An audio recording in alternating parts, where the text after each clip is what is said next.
Call the Township Committee meeting to order. John, would you lead us in a pledge, please?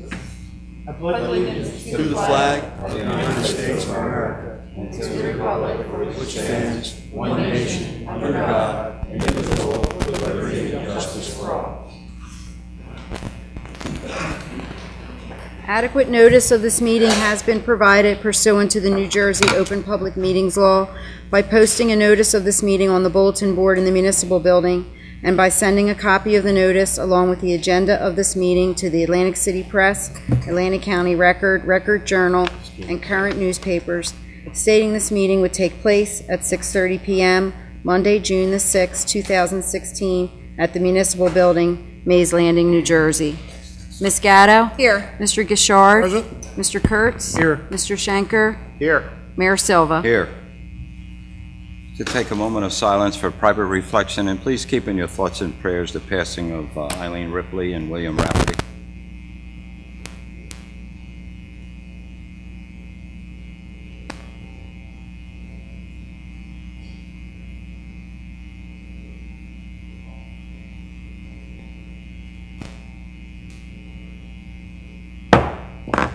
Okay, the first item on the agenda is the addition and deletion of late agenda items to be considered for action tonight. So moved. Second. Motion is second. Any questions or comments? All those in favor? Aye. Opposed? Motion carries. Early public comment on agenda items, excluding items listed for public hearings. Which ones are they for? 8. All 8? Mr. Solicitor? Yeah, I have a suggestion with respect to that. May I go to this microphone? Please.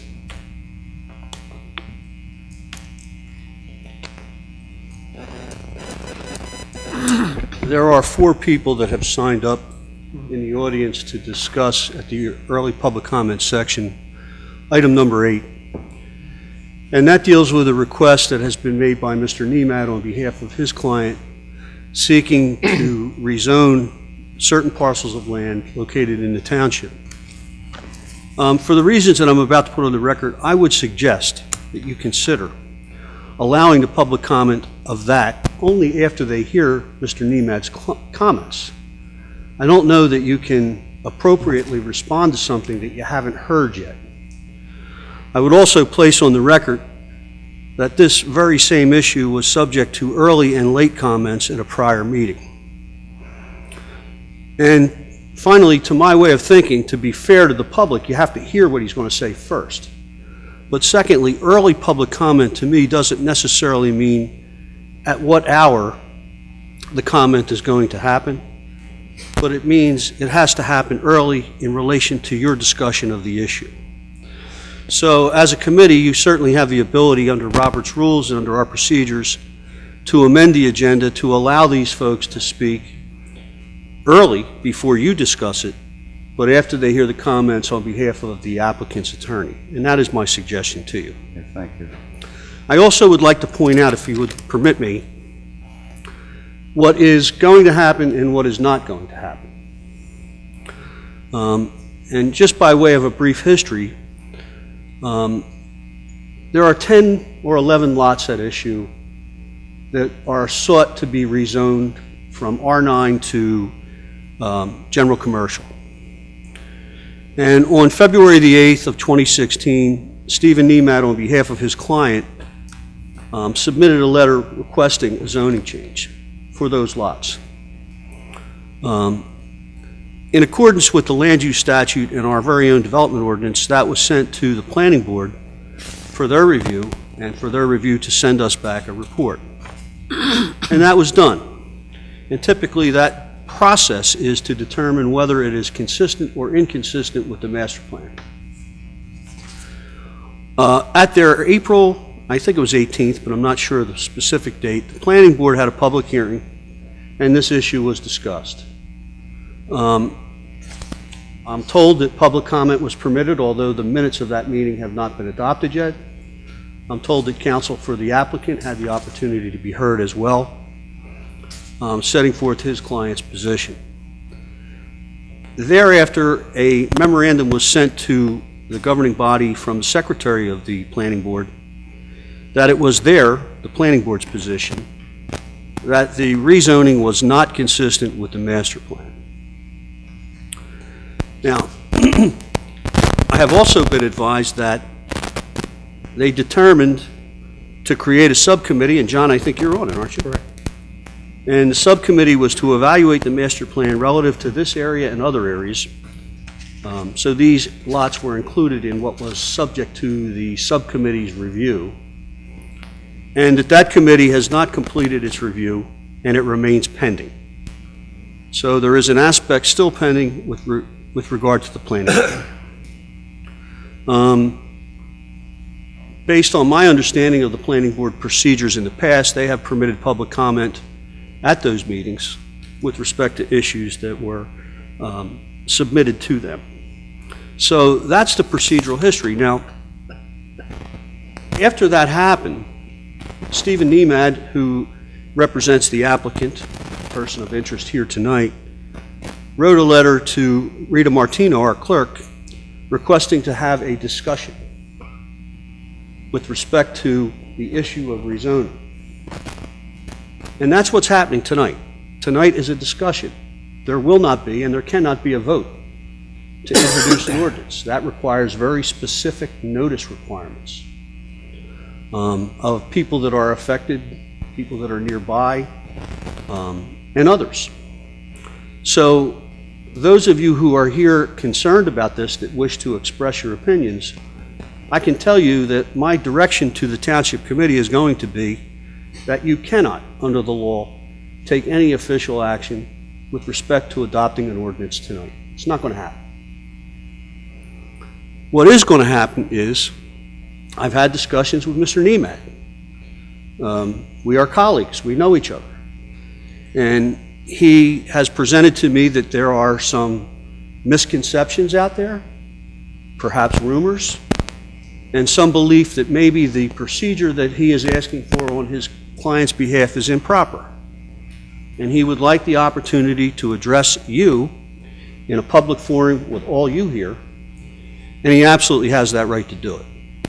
So that's what's going to happen, and that's what's not going to happen. So I would ask you to consider my recommendation that the public comments that are listed are all exclusive to number 8, which is the rezoning issue, be heard after Mr. Nemad has had the opportunity to address the Township Committee. Thank you. Does anyone in committee have any issues with that recommendation? Are we all in agreement? No, not at all. Okay, then we'll hold it till after Mr. Nemad has his opportunity to make his presentation, okay? Thank you. And Mr. Mayor, for the record, there have been 4 people that have signed up for this issue. Joan Maxwell, Leanne Scatrone, William Curse, and Anthony Pestamenter. Are you all present? Are any of... Cruz, I'm sorry. Are any of you prejudiced by that ruling? Do you have to leave here for any reason? All right, the answer is negative, so we may proceed. Thank you. Okay, the item 3, word discussions. Formal action may be taken. A, the public hearing on tax agreement between DF Equities of New Jersey LLC, 5330 Atlantic Avenue in the Township of Hamilton. Do you want to... I'll take care of it. Mr. Craig is in the audience. He is a representative of the applicant. I would ask him to come forward. Hello, ladies and gentlemen. Would you state your name for the record, please? It's Gordon Craig. I'm a principal in DF Equities. And Gordon, full disclosure, you and I know each other, right? Yes, we do. Our Several daughters boards played together. softball together. Yes, they have. We grew up in this town. We know each other, right? Yes, we do. All right. And I happen to also be, as a matter of law, the solicitor for the Industrial Commission. And I am the chairman of the Industrial Commission. And we know each other through that. That's correct. Have you and I had any private discussions with respect to tonight's application? No. All right. You have submitted an application to do what? To put a, let's see the size, it's a 50 by 60 foot addition onto our warehouse on lot 3 at 5230 Atlantic Avenue. Okay. So you have an existing structure, That's correct. and you're adding, in terms of square footage, how much you said? 3,000 square feet. Right. And you wish to take advantage of the recently enacted abatement program, true? That is correct. And you submitted, in that regard, an application to do exactly that. That is correct. And you are the person that executed that application. That is correct. All right, now I provided to you a copy of a document, thank you, which we have marked for identification on tonight's date as A1, and it's initialed by our clerk, Rita Martino. Are you familiar with this document? Yes, I am. And what is it? It's a plan for the expansion of the warehouse. Does it truly and accurately, in your opinion, set forth the plans that you intend to construct? Yes, it does. And in your opinion, will this add to the amenities of the property that you have now? Yes, it will. And will it provide employment? Yes, what it'll do is, we're going to add 6 or 7 offices in the existing warehouse and move the warehouse portion out into the addition, so it's going to give us room to expand another 6 or 7 people in our company. So, in your opinion, is it consistent with your understanding of why the pilot program was adopted? Yes. Is there anything else you would like to tell the committee before they decide on this issue? Well, I might give us a brief history of the business. We relocated to Hamilton Township, Mays Landing, in the late 60s, like 1969, on Harding Highway, started the main building. A couple years later, we bought the little house next door. A couple years later, we moved down to Lot 3 in the industrial park. Was waterworks. It was very first, it was aerial lifts. I believe it was the first building in the industrial park. We purchased that building. We added an addition to that. We had addition to the warehouse. And so we've been growing in the township. I think back then, in the early 70s, it was a rite of passage for the high school kids and college kids to work at Craig for a summer or two as they went through the township. I mean, I can remember when they had the concert at the racetrack. I was 15, I wasn't allowed to go. But, there was cars parked all the way up to our building. So we've been here a long time. We've been here a long time. And I'm hoping that you'll rule favorably in our application. Is part of the reason that sparked your idea to expand the adoption of the pilot program itself? It was part of it. We were looking at the Swartz building, and so we weren't quite able to negotiate that. So then, when the pilot program came along, we decided to add to our own facility. Does anyone from the dais have a question? No? Now, you realize I forgot to swear you in, so I'm going to ask you, is everything that you just said the truth, the whole truth, and everything but the truth? Yes, it is. No further questions? You may act on the presentation. Thank you. Well, that's what we're It's asking. a public Yeah. Thank you, Gordon. Appreciate your interest in our township. Compliment you on 45 years or more here. Absolutely. Look forward to your continuing expansion. Thank you. Ladies and gentlemen, this is a public hearing. Does anyone in the public wish to speak on this? May I just make a comment once again? Please. Ladies and gentlemen, what this is about is that the Township of Hamilton has recently, in November, passed what's called a pilot program. Pilot means payment in lieu of taxes. And the purpose of that was to allow our industrial commission to compete with other municipalities that have tax incentives for companies to move in and expand their properties. We have worked through the process of developing this ordinance and the related documents, and this is our first application. And it happens to be our chairman of the Industrial Commission. But nonetheless, what it means is it incentivizes people to expand, build, repair by providing a tax relief. And that is, in this particular case, the expected cost is $168,000. 100% of that will be tax-free next year. 80% the year after, 60, 40, and so forth, 20, and then it gets fully taxed. And it is an incentive that we have also expanded to the historic district. And we collectively thought this was the way that Hamilton Township could compete. So we hope that this happens a lot in the future. Thank you, Mr. Solicitor.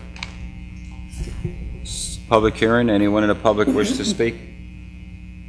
Move to close public portion. Second. Motion is second. Questions or comments on that? All in favor? Aye. Aye. Opposed? What's your decision? Move to adopt the tax agreement between DF Equities of NJ LLC 5230 Atlantic Ave and the Township of Hamilton. Second. A motion is second. Any questions or comments? Rita?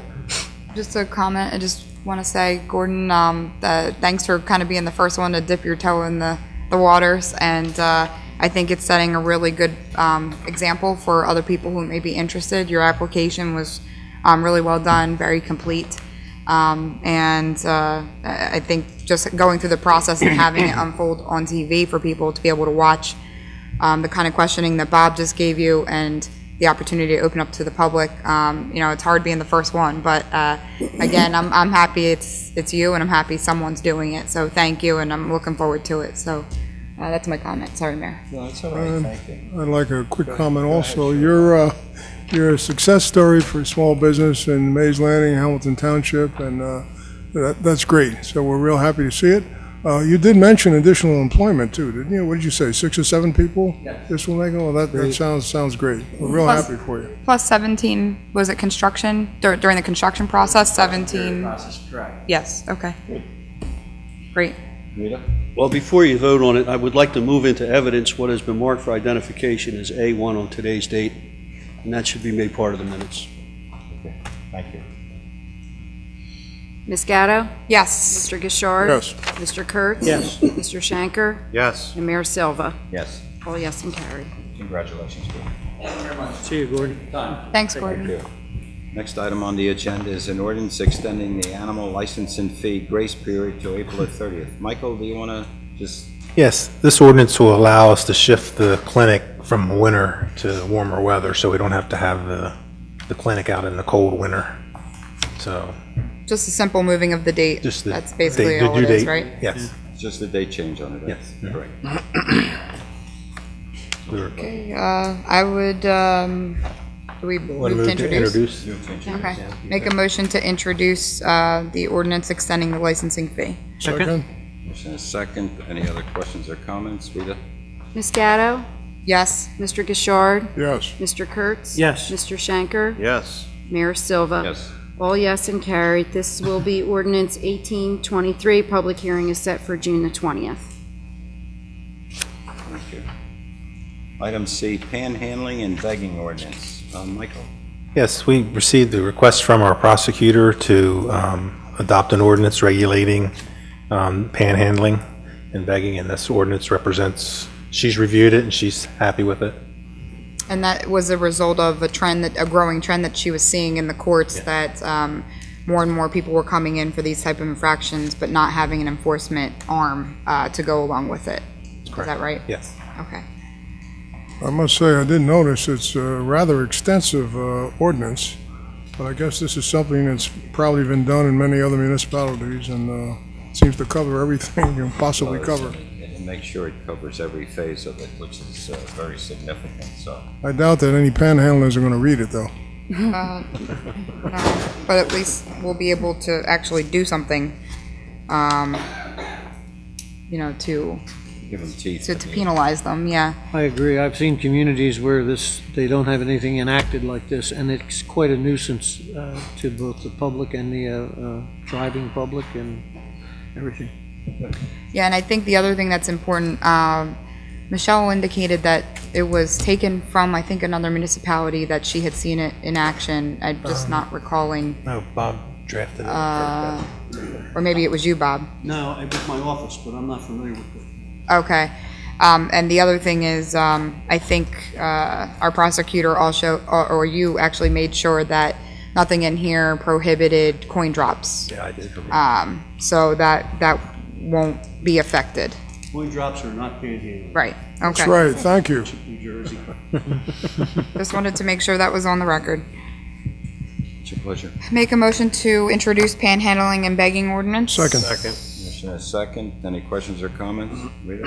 Ms. Gatto? Yes. Mr. Gishard? Yes. Mr. Kurtz? Yes. Mr. Shanker? Yes. Mayor Silva? This is marked as ordinance 1824. Public hearing is set for June the 20th. Thank you.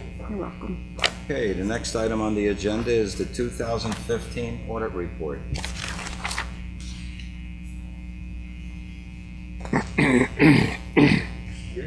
Please. Good evening, ladies and gentlemen. My name is Harvey Kokoza. Do the best I can to stand in for Leon. I did wish he could be here. But I don't mind stepping in on these ones. These ones that are clean, and it was a great audit. I actually participated in the field work when I was here. This was your 7th year of audits with no findings. That doesn't happen very often. That lends itself to good governance as well as hiring the correct people to make sure things are done in accordance with the state law.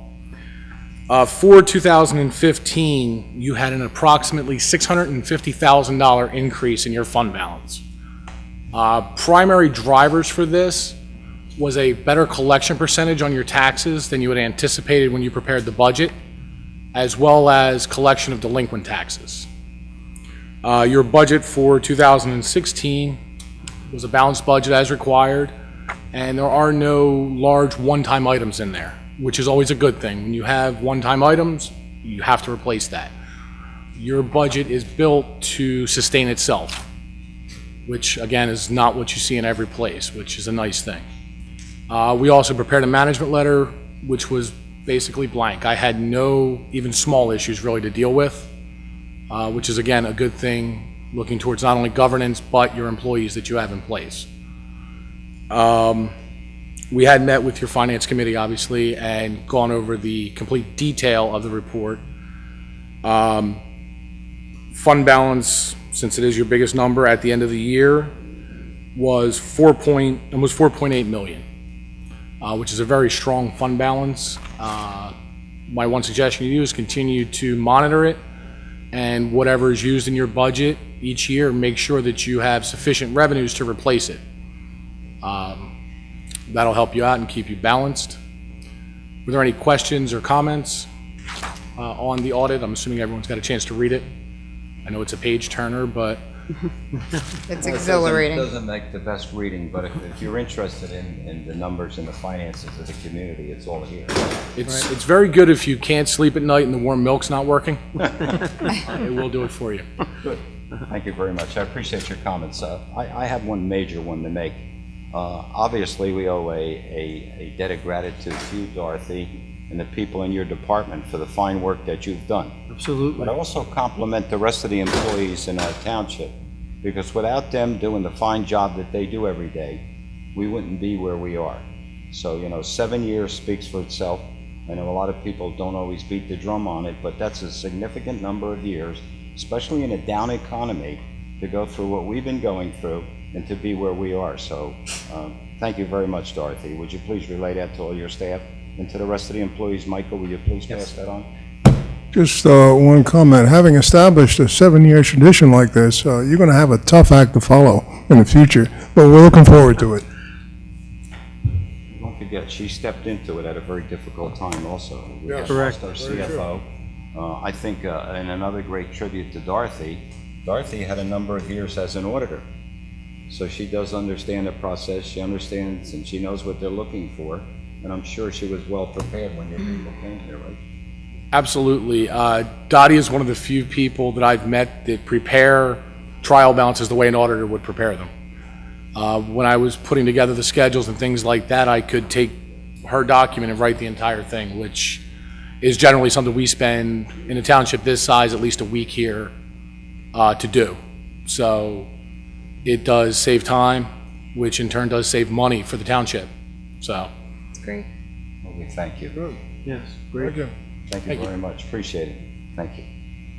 I think the comment which you made, I think, is significant. The budget was built to sustain itself, which isn't common. And I think that's something that we really pride ourselves here on Township Committee. For those who, have been on the Finance Committee or are serving on it now, or just were a part of voting for budgets over the last several years.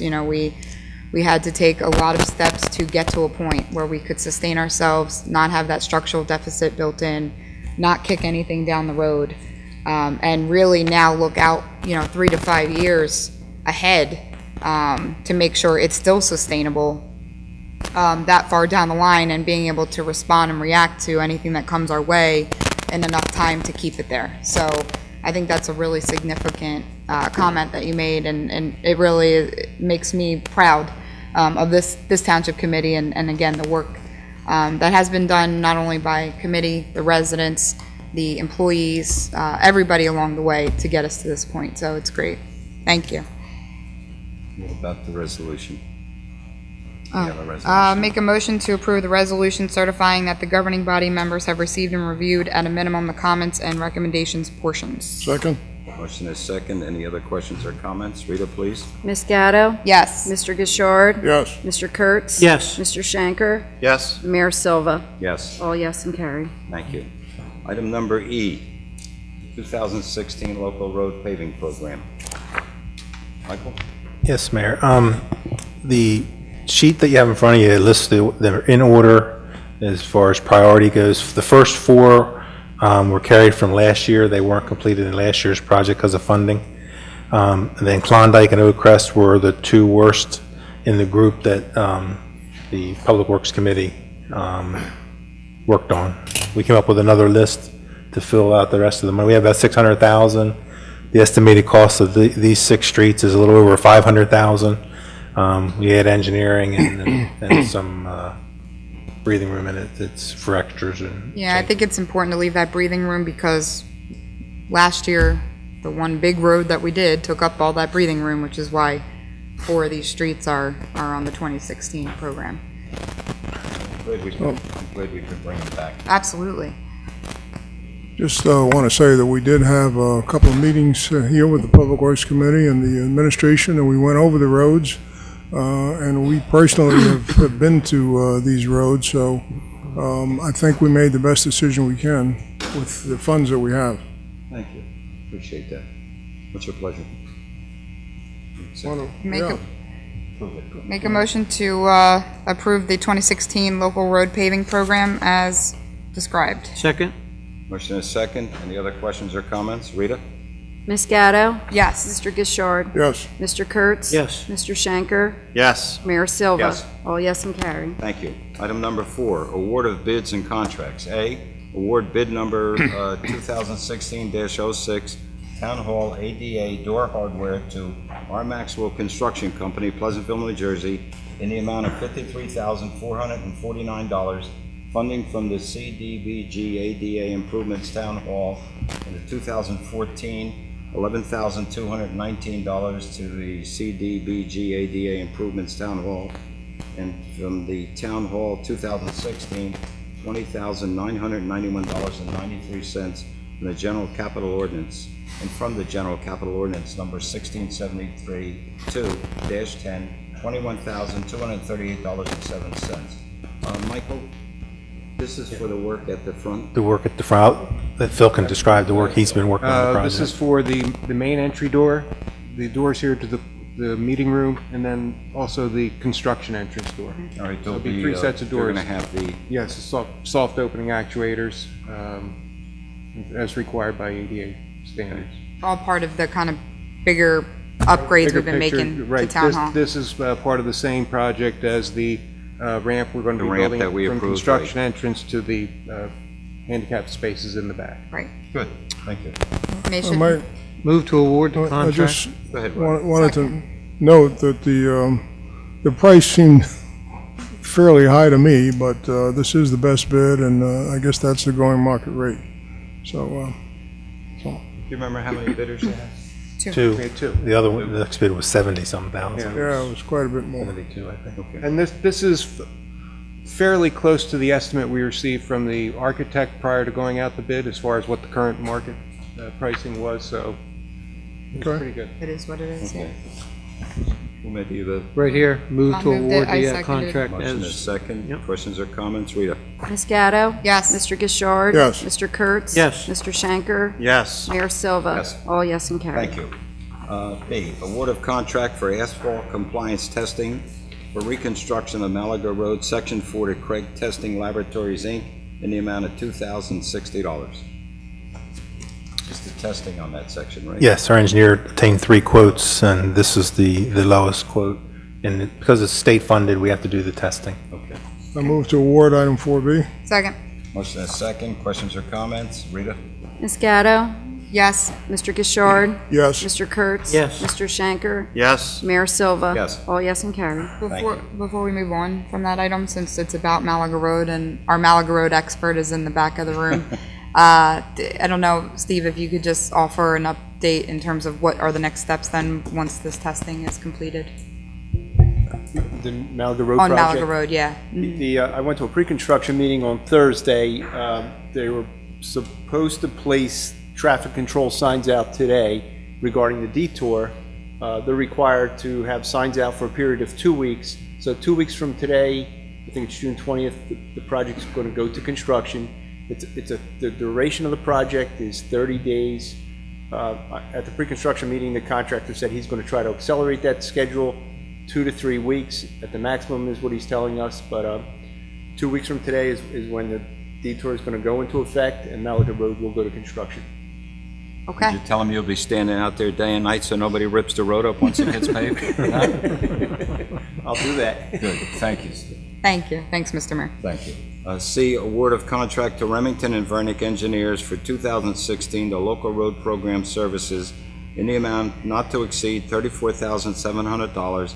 That includes surveying, engineering, and public bidding services, $13,800 in construction, observation, and contract administration, $20,900. So that's the entire bid equals $34,700. Yes, Mayor. The first 4 streets that are on our list this year were already designed by Remington Vernick, so they're basically just designing the last 2 streets and then the construction management, so. And that'll just finish us up with all of it then, right? Yes. Okay. Move to award the bid. Second. Motion is second. Any other questions or comments? Rita, please. Ms. Gatto? Yes. Mr. Gishard? Yes. Mr. Kurtz? Yes. Mr. Shanker? Yes. Mayor Silva? Yes. All yes and carried. Thank you. The consent agenda, I want to pull out F. Make a motion to move consent agenda 5A with the additions of 1 and 2, B through E. So, second. Motion is second. Any questions or comments? All in favor? Aye. Opposed? Motion carries. F, authorize the public land sale of Lot 7 in Block 864-01 on June the 23rd, 2016, RD Zone 5, 5 acres at 6221 Cypress Street. The minimum bid was $35,000. Why did you want to pull it? I wanted to pull it because I always like a vote on that. Okay. All right, I move to accept that, to authorize. Good. Second. Okay, motion is second. Rita? Ms. Gatto? Yes. Mr. Gishard? Yes. Mr. Kurtz? Yes. Mr. Shanker? Yes. Mayor Silva? Yes. All yes and carried. And thank you. C, Personnel 6, appoint Abigail Hogman as lifeguard on an as-needed basis effective June 16, 2016 at $9.25 per hour.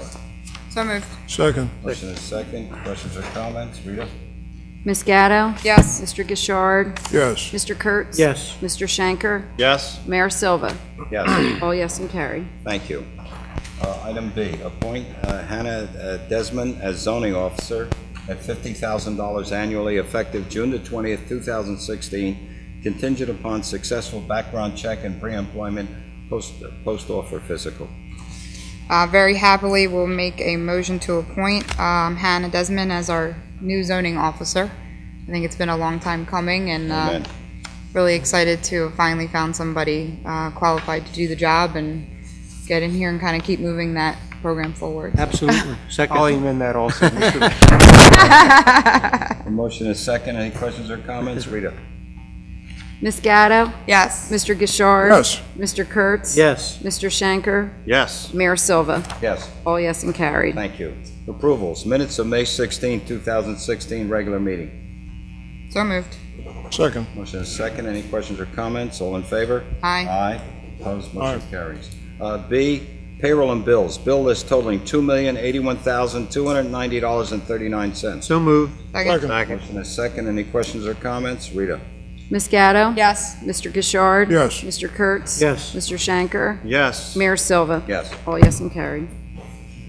Next item is discussion of request of rezoning of block 733, lots 10 through 19. Mr. Nemeth.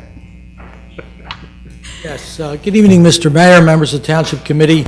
For the record, my name is Stephen Nemad, member from Nemad, Perillo, and Davis. I represent the petitioner in this matter, Feinberg and McBurney Realty Development LLC, who's here this evening in the person of Mr. Al Stein. I'd like, Mr. Mayor, if I can, to assist the governing body and its team in reviewing this, have our engineer just hand out a couple exhibits, if I may. Thank you. Mr. Mayor, may I be heard before we begin? It is my considered opinion that Mr. Gishard should remove himself from the Diaz. I was going to, all right. I think it's the best thing in the world for you to do. Go from the gas too, fine. Thank you. If you want to. All right, you're here. We're done. Oh, is that something else? Oh, my bad.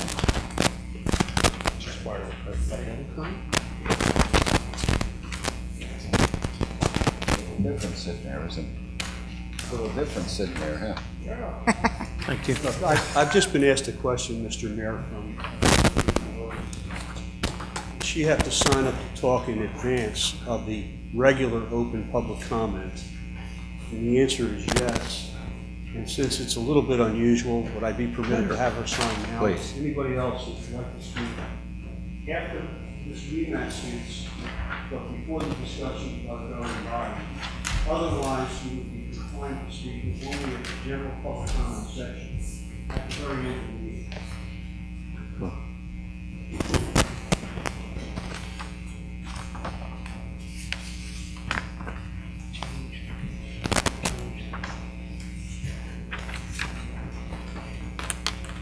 Does everybody have a copy, Mr. Mayor? Thank you very much. Mr. Mayor, members of the Township Committee, I appreciate the opportunity to appear before you this evening. I want to clarify what has transpired in this matter, because there's been a lot of talk and innuendo about what I did, and when I did it, and how we did it. And I'm very concerned, as you know, Mayor and members of the Township Committee, about the way I go about my business, as particularly in the field of land use administration. I've been doing it for over 40 years. I've been working in this community all that time. I regard and hold very close this community's, the public interest of this community. I've been working in this community, as you personally know, Mayor, and many of you others know, for literally decades. And I think that it's important to understand the procedural history of this matter first. I will put it in context, and we can move from that point forward. And Mr. Sandman stated it accurately. Back in February, I submitted a petition to the governing body to ask that 11 lots at the corner of routes 40, 50, and Longwood Avenue be rezoned. The lots today are zoned R9. R9 is a single-family residential zoning of small lots, 70-foot wide lots, high density in a Pinelands region. The intersection of routes 40 and 50, as you all know, is probably the most heavily trafficked intersection on the west side of town. After I submitted that zoning amendment request, and I've submitted many of those in many towns throughout this state in my career, this governing body correctly referred the matter to the planning board. Planning board had a public hearing on this matter, the last one on which was August 7th, and the August 7th recommendation to the governing body is in your packet. And it's that I want to address. Steve, you mean April? I'm sorry, it was April 7th. What did I say, August 7th? I apologize. Thank you, Mr. I'm Chairman. easily confused. That's right. It was, April 7th was the public meeting. There was a report and memorandum generated to you dated April 12 of this year. It's in your hands. Now, if you'll look at that report, you will see that that report has 2 paragraphs of substantive language. In the first paragraph, it says that the 3 lots, there are 11 lots in total on that plan that you see before you, which I will get into more in a moment.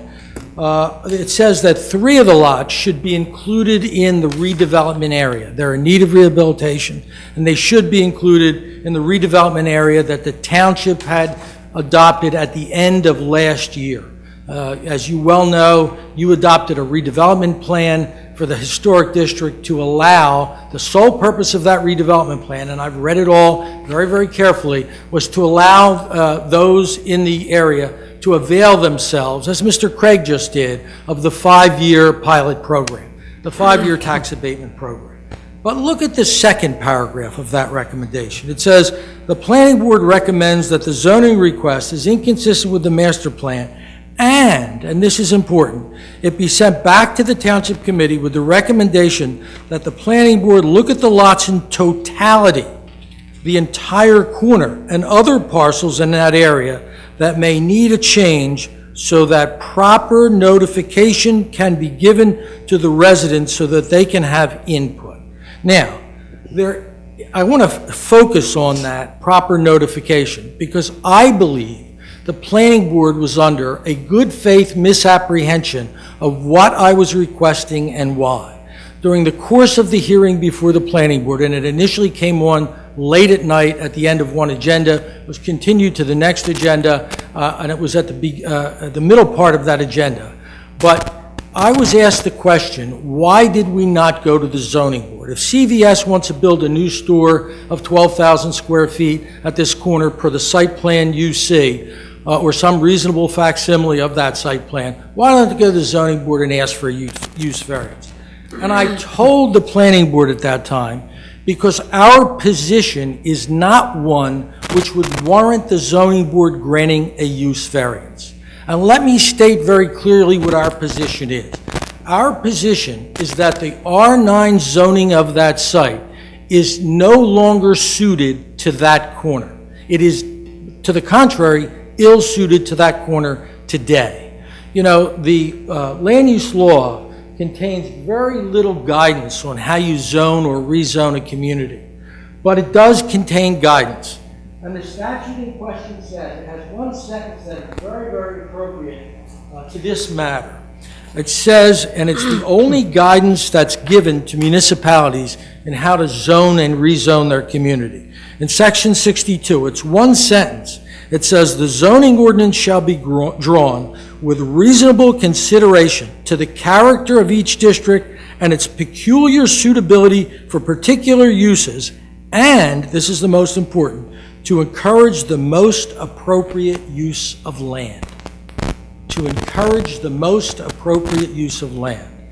It is our position that today, in 2016, as we stand here in this room, that the R9 zoning of that corner, where two state highways come together for small lot residential zoning, is no longer appropriate. It is ill-suited to the site.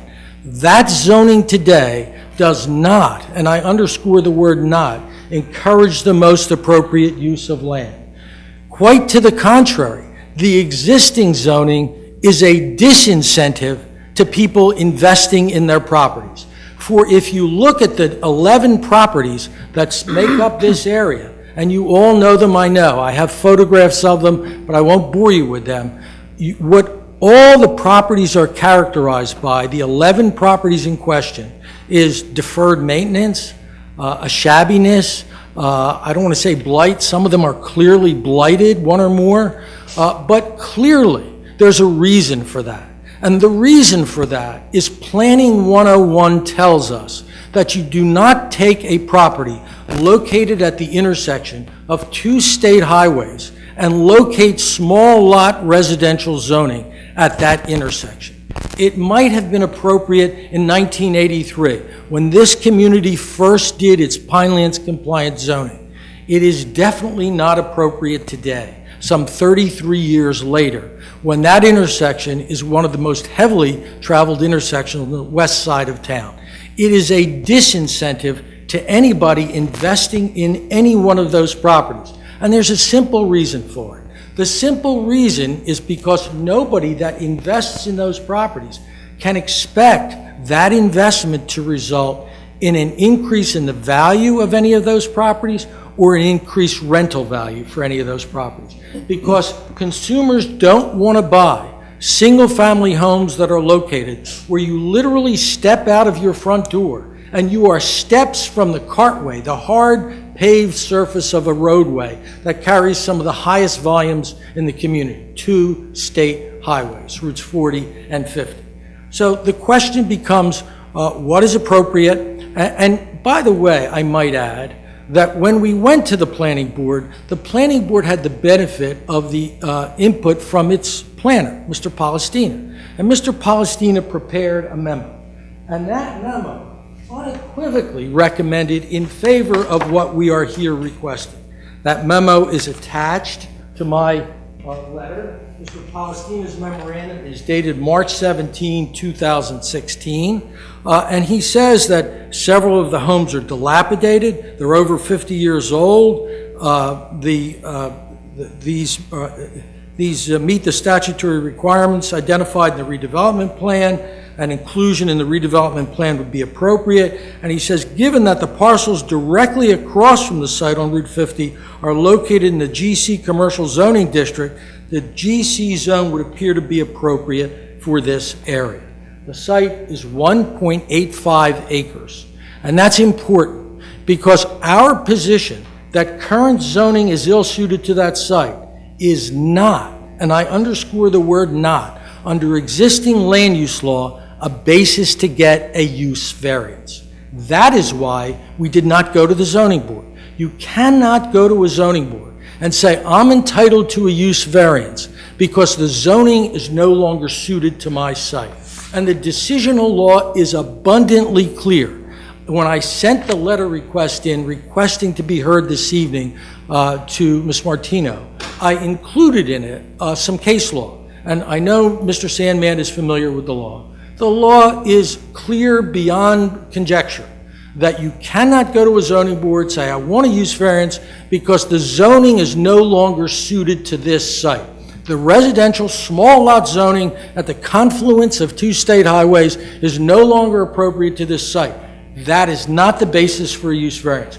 That is a basis to petition a governing body like this Township Committee to rezone it so that the most appropriate use of land can be realized on that site.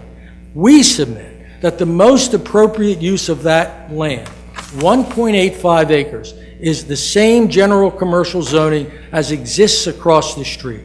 And I defy anyone to find an intersection of 2 state highways anywhere in this county where small lot, single-family residential zoning today exists. Now, Mr. Palestina joined in my position, and that's of significance.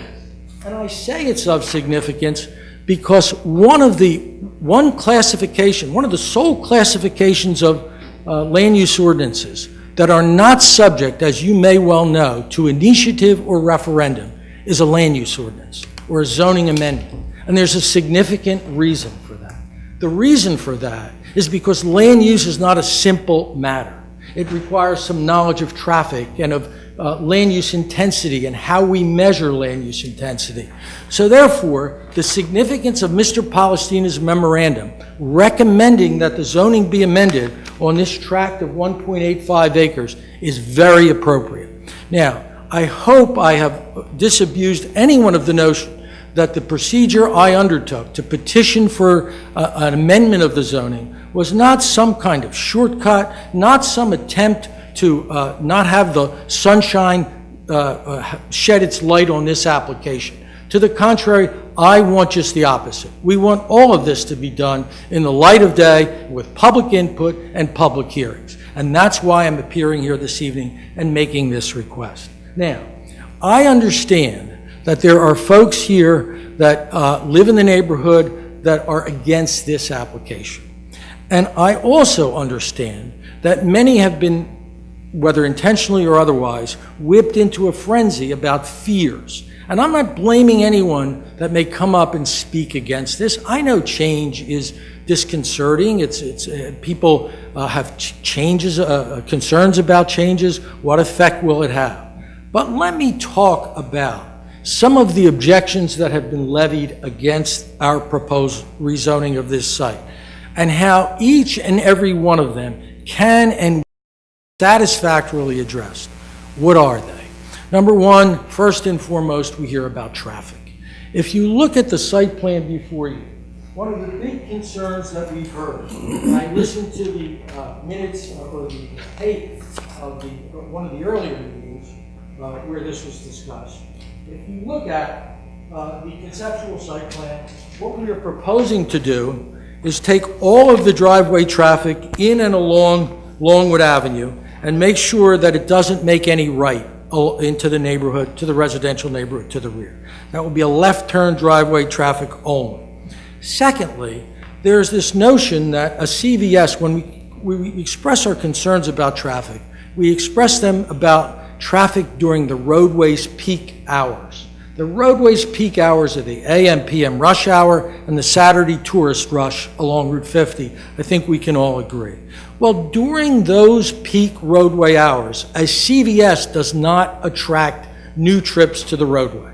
That's generally accepted. We'll be prepared to establish that to the satisfaction of the traffic, the planning board, if we're able to get to that point in time.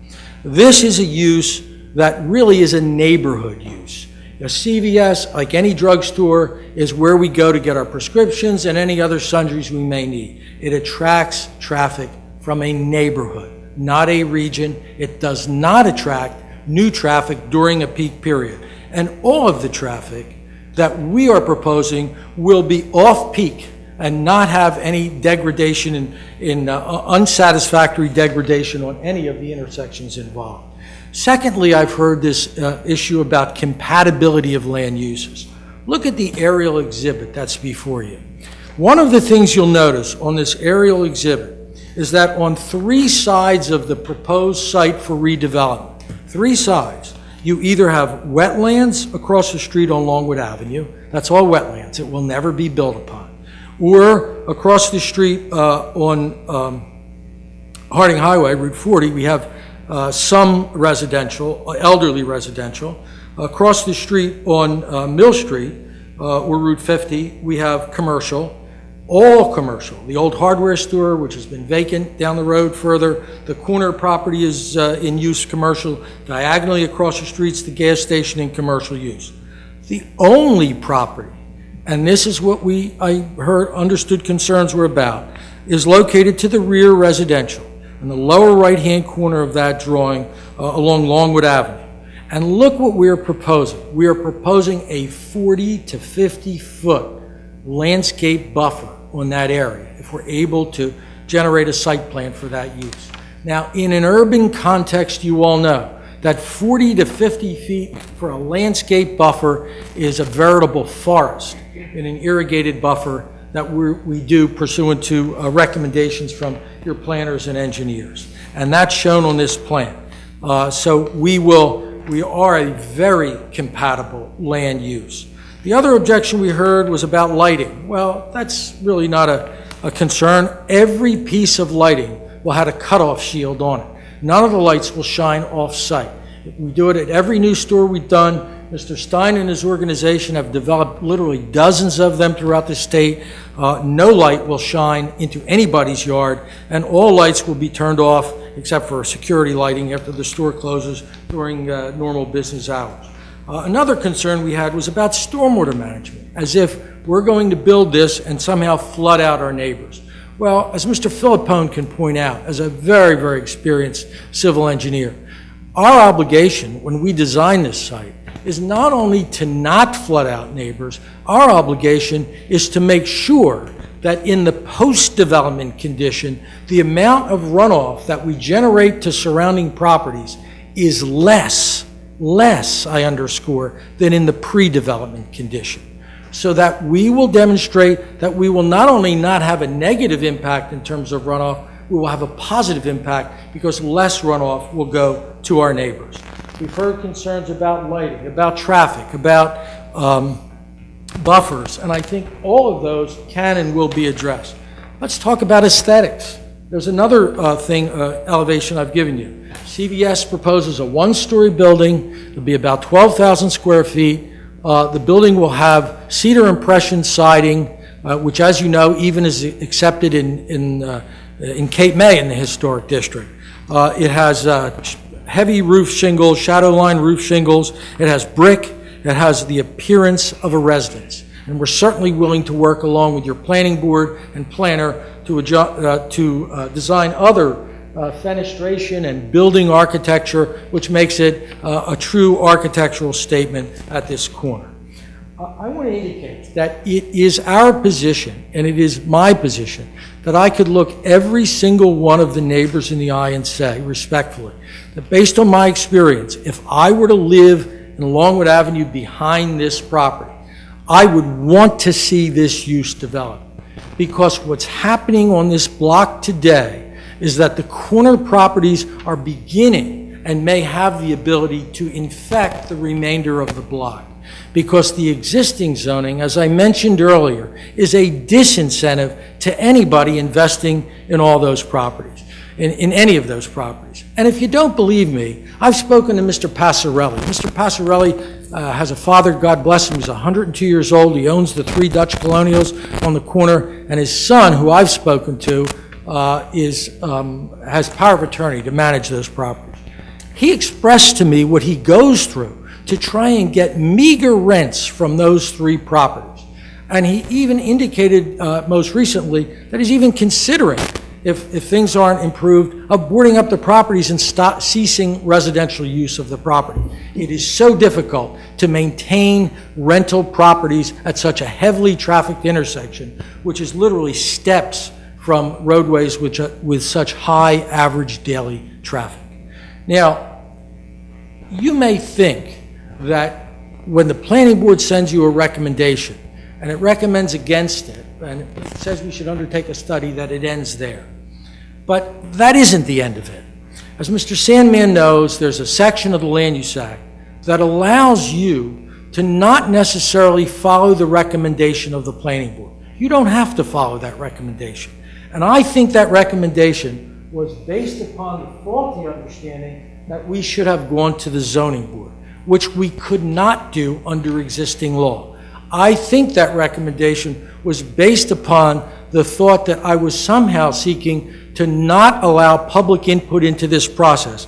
Because why would it ever say so that the residents can have input? Well, under what I'm recommending, I want the residents to have input. I'm asking this governing body to introduce on first reading, ultimately on second reading, an amendatory ordinance. As you all know, Mr. Sandman is well aware, all of your professionals are well aware, on second reading there's a public hearing. And on that public hearing, everybody has the right to be heard on the ordinance amendment. And whereas here you have an ordinance amendment that affects, as an amendment, you notify everybody within the zone and within 200 feet, just as you would on any use variance application. The legal standard is different, but that's the only way to seek an appropriate petition to amend the zoning for this corner property, which I respectfully urge you, is inappropriately zoned today. Now, CVS wants to spend $5 to $6 million investing in your community. I don't think that we've seen, you know better than I, but I've been involved in real estate development in your community for a long, long time. But I don't think that there's been some new undertaking of that magnitude on the west side of town in the recent years. And we pick up the paper every single day, and we see doom and gloom in Atlantic County, and we hear about how we have the highest residential foreclosure rate in the country, quite literally, the country. And we see a responsible corporate citizen wants to come forward and invest $5 to $6 million in your community in an undertaking such as this. I respectfully urge, in all due respect to the discretion that this is reposed in this governing body, I would urge that requires careful deliberation before it is spurned and CVS takes its investment dollars to some other community where they can improve a property elsewhere. As you know, CVS is located across a street just down the road a piece in the small shopping center. This store is 12,000 square feet. That store is 6,000 to 7,000 square feet. This would have about 63 parking spaces, if my memory is correct. That store is difficult to get in and out of. The parking lot is congested. You all know it as well, if not better than I. This is an undertaking which will lift all boats. This is an undertaking that will aesthetically enhance that corner and that neighborhood. It will stabilize that neighborhood. Because clearly right now, and I don't want to say every home of the 11 is blighted. That's not my position. It is my position that some of them are. And it is further our position that unless something is done to arrest those conditions within the near future, they're going to continue. And it's going to infect the remainder of the block. And all of this can be done without fear, without all the fears that have been instilled in our neighbors by third parties who don't want to see this happen. And this is a sound undertaking. It is an undertaking that is allowable by law only pursuant to a petition like this where the zoning no longer is suited to the site. And furthermore, this governing body retains the ability to not necessarily follow strictly this recommendation, because all this recommendation says is it should be studied. We have no objection to it being studied. All we ask is that it happen with reasonable dispatch, because we know now that CVS wants to invest those multi-million dollars in this community at this corner and will really make the corner look aesthetically more appealing, and it will, I submit, raise all boats. We will not have any negative impact. All our impacts will be positive. The other fear that I've heard is that somehow that if we do this, it will result in a degradation or a diminution in property values. I submit just the opposite. If you look at what's happening there today, you have an eroding base. And we own one of the properties, CVS, where its affiliate does now. That property is quite literally in bad shape. We've just closed title on it. Unless something is done to arrest those conditions, and it's not going to be residential development. And the array of potential commercial users who will improve that corner in this economy, in this county, is difficult to find. And this is an opportunity, and I think the fears, while I'm not criticizing any of them, I know everybody is coming up and speaking in good faith, but those fears are really respectfully ill-founded. And the right thing to do, I would urge, is to move forward. And all we're asking is that the governing body move forward and introduce an ordinance on first reading so that we can have the public hearing that is warranted on an application such as this and move forward and have a full airing of this as it should have. Because this is a very good faith application. It's the only way to proceed with an application of this type. It is not appropriate for use variance for the zoning board. The case law and the decisional law in this field abundantly bears that out. And the recommendation of the planning board, while I have tremendous respect for your planning board, it's one of the finest in the county, if not the state, that I appeared before, and I've been going all over the state appearing before boards in my career. In this case, I believe that the feeling was that we're somehow trying to pull a fast one by petitioning for an amendment to the zoning ordinance. This is not that at all. This is just the opposite. This is something where we want a full airing of all the issues, because the airing of all the issues is healthy and it brings out the truth. And the truth is, as Mr. Palestina's memo pointed out, the existing zoning is ill-suited to that site today. Thank you, Mr. Mayor. If there are any questions, members of the Township Committee, I want to know happy if you have another set of these. I'm going to mark them for identification. I was going to, Bob, but it's informal kind of presentation. Sure. Read it. A1, 2, and 3. CVS on today's date. Yes, Committeeman. Preference, what order? I have a quick question for Mr. Nemad, if I could. Sure. Mr. Nemad, your client has prepared a very well-designed plan for a CVS at that location. But that plan requires major demolition of homes, a zoning change, and a lot of negotiations with neighbors and homeowners. I was just wondering if your applicant has ever considered in another location that is almost right on top of that location, which is between the diner and the Wawa, that is in a commercial zone, has access to both Route 40 and Old Harding Highway, And also, just lately, we found that Wawa is intending on selling, which would increase that land to a much larger parcel. And it just seems to me that that's possibly looking at something else, too, was... Committeeman, I know that site very well. I did the work on the Wawa, I did the work on the diner. There's a wetlands pocket in the back that cuts in there and doesn't allow sufficient land to develop that site. I know it was proposed to be a motel by the previous owner of the diner. However, there were some problems with that. I'm not sure, maybe Phil could fill us in. I know what the problems were. I was his attorney, Mr. I thought maybe it was, my understanding was that with the number of rooms they had, they couldn't accommodate the parking. No, it was that you couldn't have enough depth on the property to accommodate parking and appropriate site plan because Pinelands was requiring, I believe it was a 240-foot buffer in the rear. But it was a buffer of a dimension that did not allow sufficient area in that location to develop any meaningful site plan. Phil, is that to your understanding? I know that of my own Yeah, personal knowledge. I handled the matter. understand. No, Yeah, I think that one came up when I was on hiatus from Okay. Peter's office. So. It was just a question. I was curious if there was other possibilities. And there's one other thing I did want to express, and that is that there's some notion that we're taking down homes in a historic district. Well, you know, these aren't the homes that have the charm and splendor that downtown Mays Landing lends to this community. I mean, you look at some of the homes here, these are homes that are, if you look at the sign entering the historic district, it's well after this site. Entering, you know, that sign as you come into the historic district from outside of town, it says, "Welcome to downtown Mays Landing Historic District," words to that effect on the right-hand side. That doesn't begin until much later.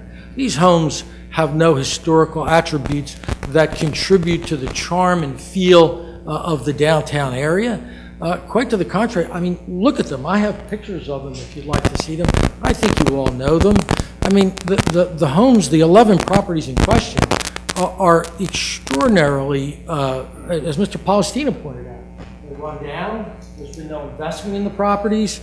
They're dilapidated, deteriorated. I'm using his words from his memo. But keep in mind, Mr. Nemad, that was the other reason that we came through with the tax abatement for the historic district. And if you go on some of the other streets, you'll see the same conditions, but it was put in as an incentive to get people to put money back into their homes. And you mentioned it before, this is a down economy. People are struggling. We know about the foreclosures. We care about our community. We care about the balance in there. But you made another statement that's very significant. We respect our planning board also.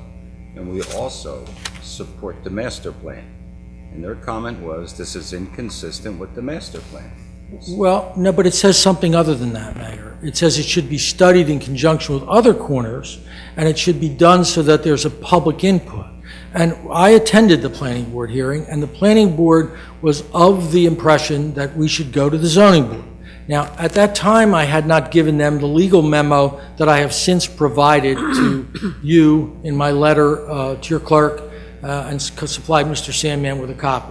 But had they seen that, and they seen the law that says you can't go to the zoning board on this type of application, then, you know, this isn't some kind of ruse or shortcut to try and get by a zoning board application. It's simply an inappropriate application for the zoning board. But it is a most appropriate application to impose correct zoning controls. I would respectfully urge to you. At this time, is there anything further, Mr. Niemeyer? I went further this time. All right, at this time, it would be appropriate for you to invite the folks to comment on the statements that were made by council, or to address... So you want to take them according to the list? Yes. Take them. Call the first one out. Joan Maxwell?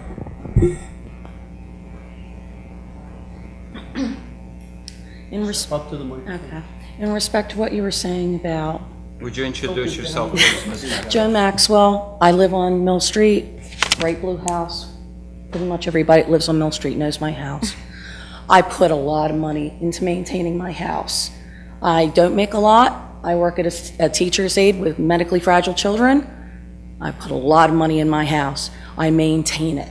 My neighbors take flowers from me. We care about our neighborhood, okay?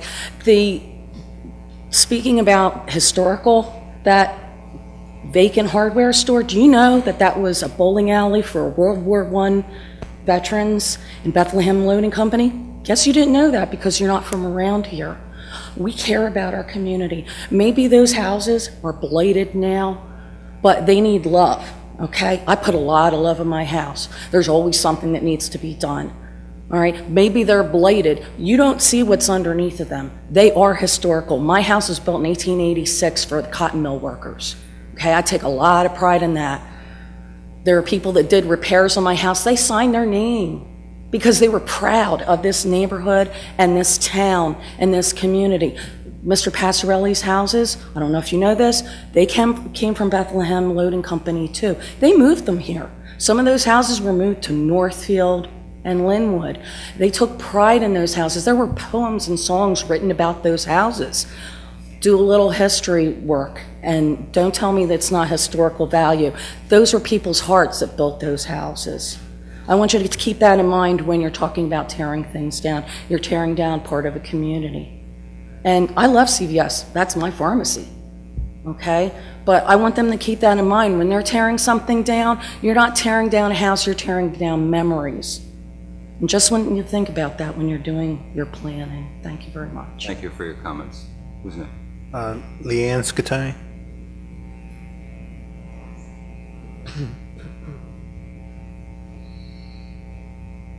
Leanne Scatone, address also, 31 Mill Street. I'm going to just remark back to what Mr. Niemann had said, and I appreciate Mr. Silver bringing up the fact about the pilot program, because until CVS was coming in, we didn't even know there was a pilot program for us to put money back into our homes, so we even haven't had a chance to act on it yet. And as far as the houses being close to the road in that area, if you go down Main Street, all of the houses are close to the road. The redevelopment plan also speaks of attracting new business, and CVS is not a new business. They're simply relocating, and there is no way for them to monitor or enforce the direction that goes, the traffic goes on to Longwood. They're not going to have a police officer sitting there saying, you can't make a right down on Longwood Avenue. And I know that jobs would be created to do this project, but it only satisfies a small group for a short amount of time compared to the negative long-term effects of the project. And those same jobs can be had when CVS builds elsewhere. Yeah, and about the preservation of the very old section of our town, a town that has been very good to them, and complacency to how this new traffic pattern will strain an already congested intersection and bring new stressors like traffic, noise, strangers, and inconvenience down my quiet street on Longwood Avenue, a street where kids play on the road, neighbors walk their pets, ride their bikes, etc. And the three sister houses that everybody's speaking of, as they're fondly called, are not only historic by their age and style, but anyone who knows anything about Mays Landing knows where they are and speak of them in admiration. They are a landmark, and they are the entrance or exit of historic Mays Landing. The thought of them being replaced by CVS or any other commercial building is disturbing. And I think everything else Mr. Niemet already touched on, we all are familiar with the other issues, so thank you. Thank you for your comments. William, is it Cruz?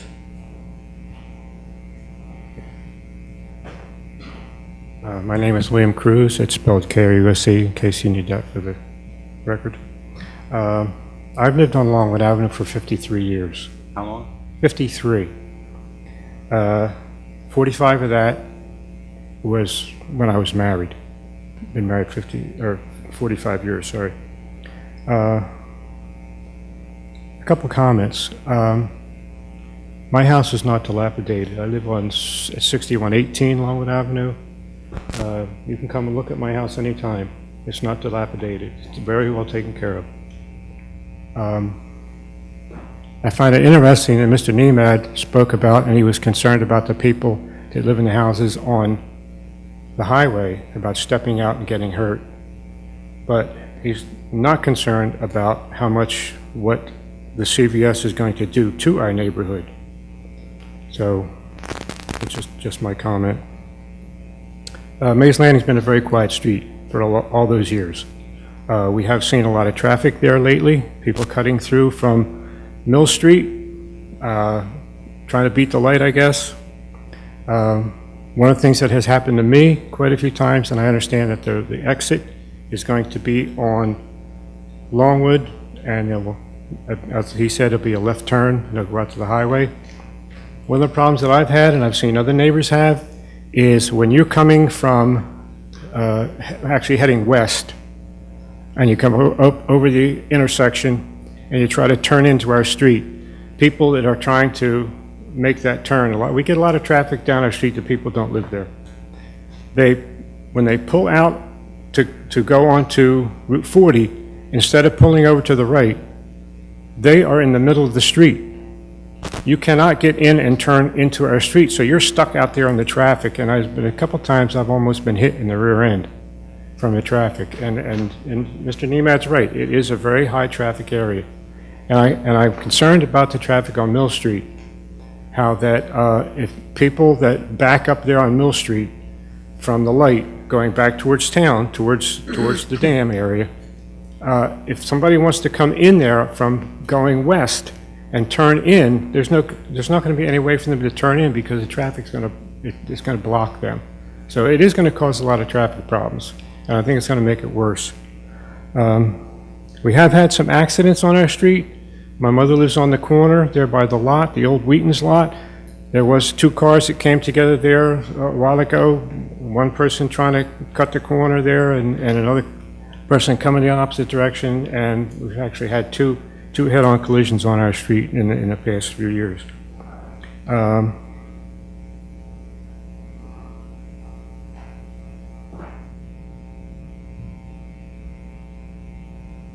One of the questions I like to ask is, we're fighting for our neighborhood, and the comment was made that it will not lower our property taxes. Well, we've talked to a realtor, and the realtor has told us that that is what will happen, because people will not want to buy a house on a street where there's more traffic, and they're going to investigate where they're going to buy a house at. I was at a meeting here, I guess it was last month, and they were talking about a man that was going to build a house, wanted to build a house on 2nd Street, down by the Babcock Creek. And I believe it was Mr. Choice that said at the end when everyone was voting that it was a stupid idea, because I believe it was Mr. Kearns or one of them said that during Sandy and the derecho that the water was coming through there at 8 and 9 feet. And he actually said to the gentleman, he was sitting in that chair where this fellow is right now, and he said, I believe it was a really stupid idea to build a house there. Well, I think it's a stupid idea to build a CVS in a residential neighborhood.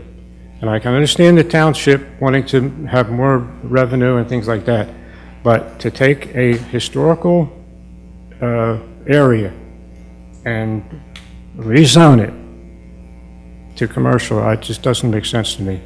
And the other thing is that my little analogy I'd like to leave with you is, all of us on Longwood Avenue are little fish. And the little fish get eaten by the bigger fish. And I'm hoping that you folks will protect us little fish. Thank you. Thank you for your comments. Michael? Anthony Parmenter.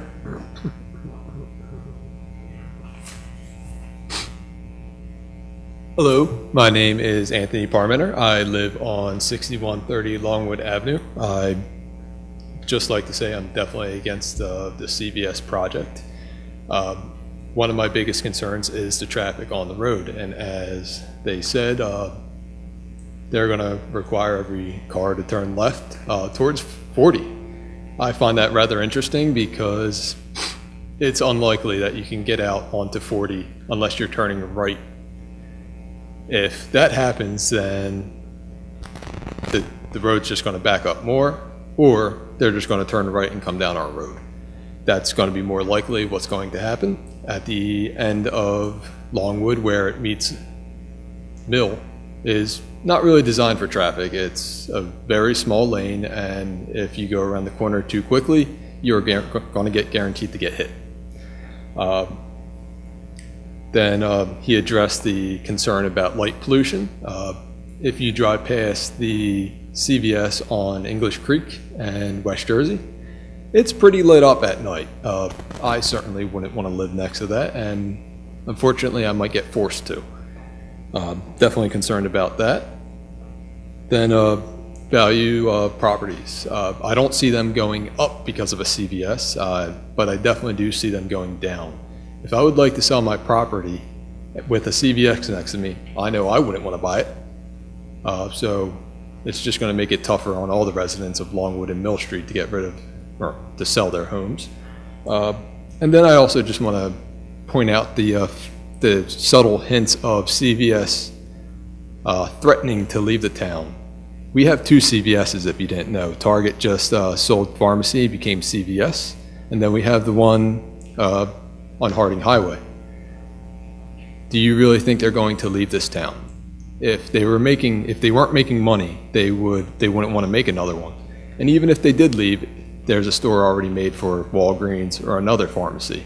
So I don't really like the idle threat that CVS is going to leave, trying to strong arm us into rezoning so for their profit. So that's all I have to say. Thank you for giving me the opportunity. Thank you for your comments. Angel Merle?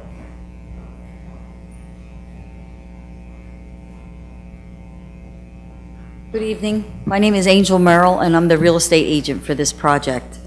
I would like to address, I've been in real estate for just about 20 years. I would like to address the panel and the community in reference to what they're saying about their property values.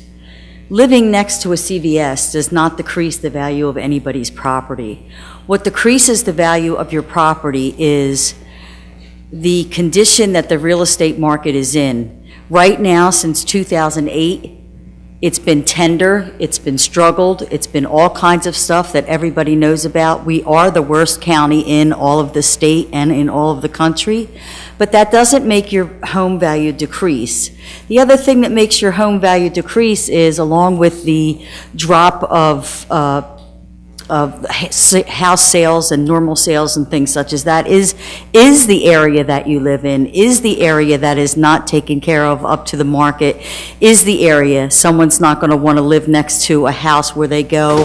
It's one of the oldest tricks in the book. You take them to a $50,000 house where a property is dilapidated. No. You take them to a $300,000 house where the property is nice and clean. Yes.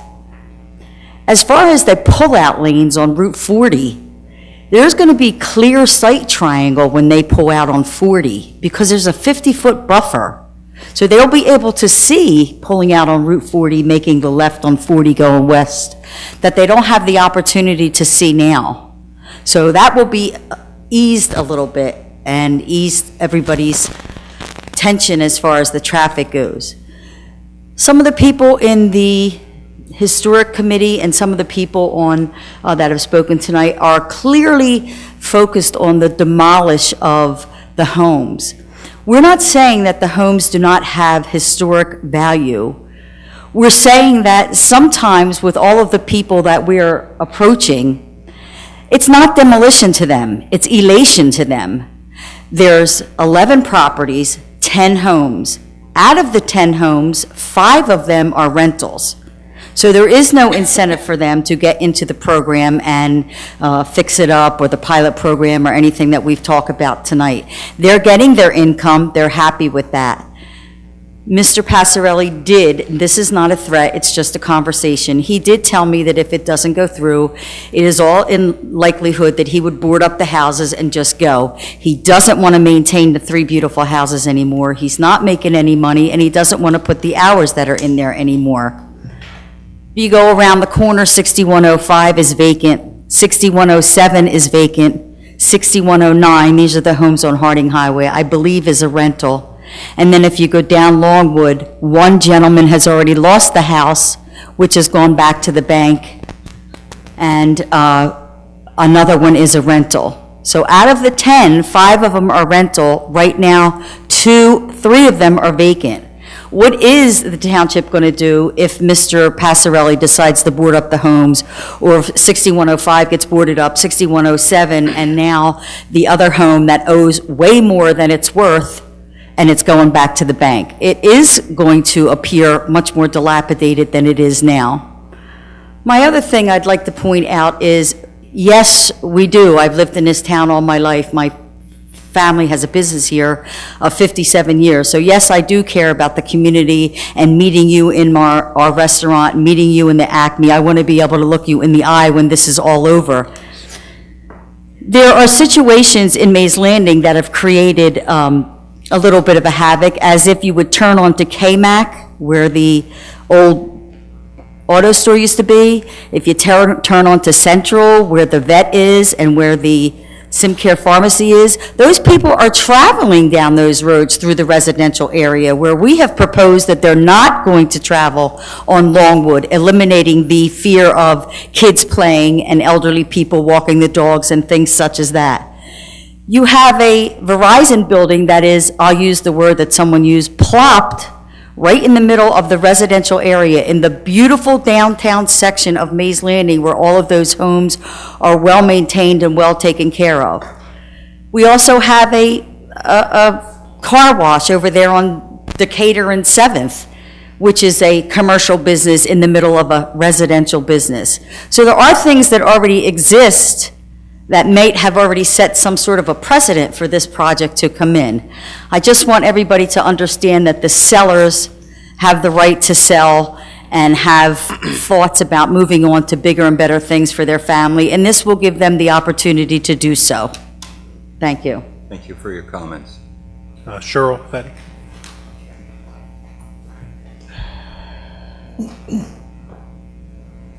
Good evening. Cheryl Fetty. I live on Pennington Avenue in Mays Landing, in the heart of the Historic District. My house is over 100 years old. A lot of you have been to it, so I don't need to go on about it. But anyhow, that Longwood, Mill, and Harding Highway, that section, are in the Historic District, whether you like it or not. They are. Okay? The homes along Longwood and on Mill Street are part of the Historic District. Yes, they're old homes, but all of Mays Landing has old homes. That's what makes Mays Landing what it is today. My concern, of course, there's only 3 homes there that are close to the highway. Those are the ones that are on Harding Highway. The other homes, Longwood Avenue is not a highway yet, and Mill Street is not a highway yet. If this gets through, I wouldn't want to live on that street. We have enough trouble on my street, and it's a dead end. And we get cars running down it thinking they can go through. So that's fun at night watching it. They're like, oh. Anyhow, that intersection is one of the heaviest traveled intersections that I've seen, and any given morning or night. And even on the weekends, it's very bad. Where the CVS is located now, you have 2 exits onto the main highway safely. Where you want to put it, you're not going to be able to make a left off of Longwood onto 40. I don't see how you could. It's very dangerous. You might be able to make a right, but people that want to go left are going to go down Longwood and come back out at the light, or go through town, one or the other. It just doesn't make sense. So no matter how you look at it, it's going to cause trouble for the neighborhood traffic-wise. Why put more traffic there? You mentioned a 40 to 50-foot buffer alongside at the end of, by the building. You have, is that for the retention pond? No. No? Where does the retention pond go, or don't you need one? So it's... That's for... This is the homes on Longwood, that's Longwood Mill? This is Longwood. Okay, that's Mill. Okay, where's the retention? Okay, so the retention pond is on Mill. Okay. Oh, and by the way, the zoning in 1983, you mentioned the zoning. The homes were there long before 1983. That was zoned residential a long time ago.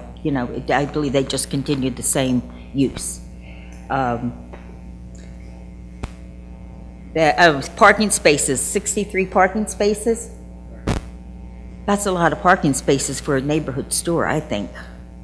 I think you're expecting more than for a little neighborhood pharmacy, as you tried to say. How many members here have been down Longwood Avenue? I'd like to know. Has everybody gone and viewed the dilapidated homes that are referred to? And there's 4 corners there. 2 of the corners on 40 and 50. The one corner on 40 and 50 is commercial, and the one at Mill and 40 is commercial, because that is Mill Street and 40, not 50, where the homes are. Then the other 2 corners are commercial. So it's half and half. It's not only one residential zoning in there. And lastly, it is a historic district. I have talked to the State Office of Historic Preservation. They have informed me that they do need to have a certificate of appropriateness, whether it be from the Planning Board or the Historic Commission. It would come to the Commission no matter what, through the Planning Board or directly. And also Pinelands will need to review this, and they're very interested in it. So that's all I have to say. Please think carefully on this, because that is an important entrance into Mays Landing, especially those 3 sisters. I don't care what anyone says. And I can't imagine, I hate to say this, but I can't imagine Mr. Passarelli Sr. boarding them houses up. Maybe the son, but if they sold them individually, I'm sure they'd sell. So, thank you. Thank you for your comments. Michael? Mr. Will Pauls? Freeholder Will Pauls, President of South Jersey Building Trades and resident of Mays Landing.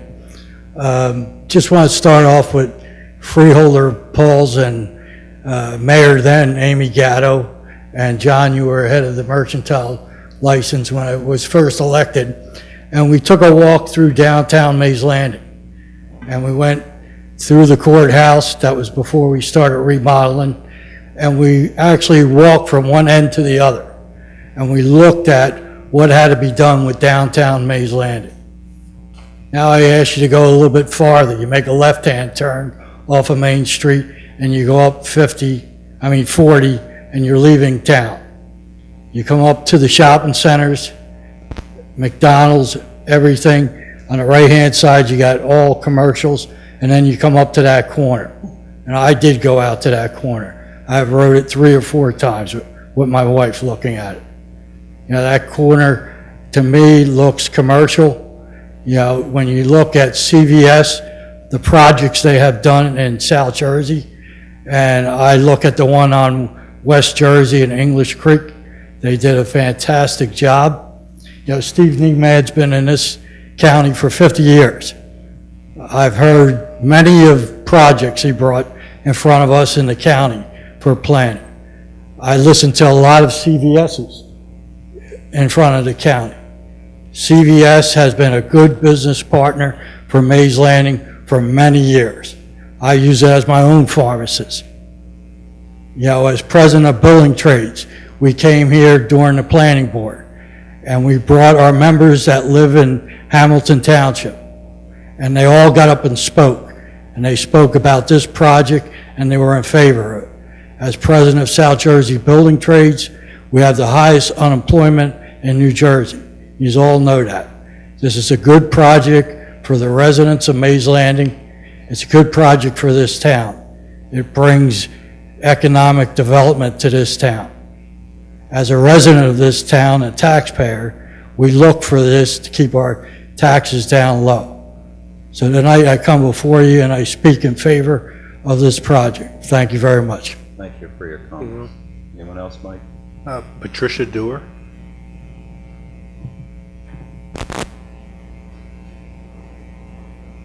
Good evening.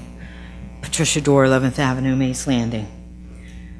I agree with Mr. Nemad that this is a reasonable, logical location for a commercial enterprise.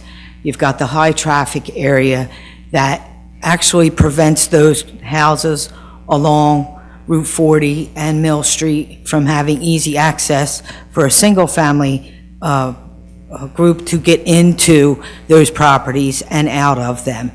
Also, you have a chance at taking an area of negative ratables for single-family homes and putting in there a commercial enterprise that will not only benefit the people in this area of Mays Landing, but put dollars in your coffers too. There are a gazillion businesses on the east end of Hamilton Township. There are very few on this end.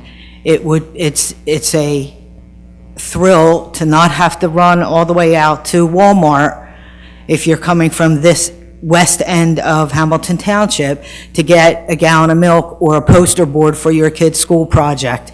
I'm very much in favor of putting something there. You won't have the small one across the street, obviously, so the gentleman that referred to other CVS's, you can deduct one of those. As far as the value of the properties, I went around that block today. I did see some very dilapidated properties. I saw some that were boarded up, and I saw some very well-kept properties. The value can't get any less than you lost it to the bank, or it went out to sheriff's sale, or, in Mr. Pasquarelli's case, I had it on the market for over a year and a half, and nobody put the offer in. I can't get rid of my properties. Everybody has a right to get what they can get for their property, and I think these folks do too.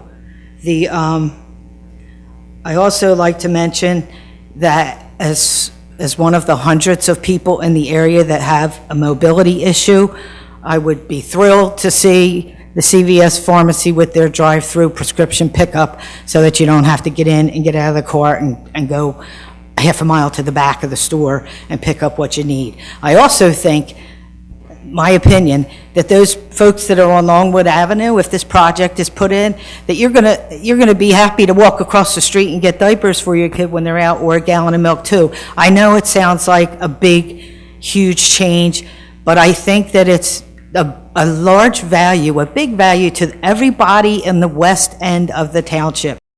Not only Hamilton Township, but Weymouth Township and the Mispa end of Hamilton. There's not a heck of a lot built there where you could just run to the store and get any number of things that you might need, a bottle of Tylenol, without running 20 miles to get to a store to do it.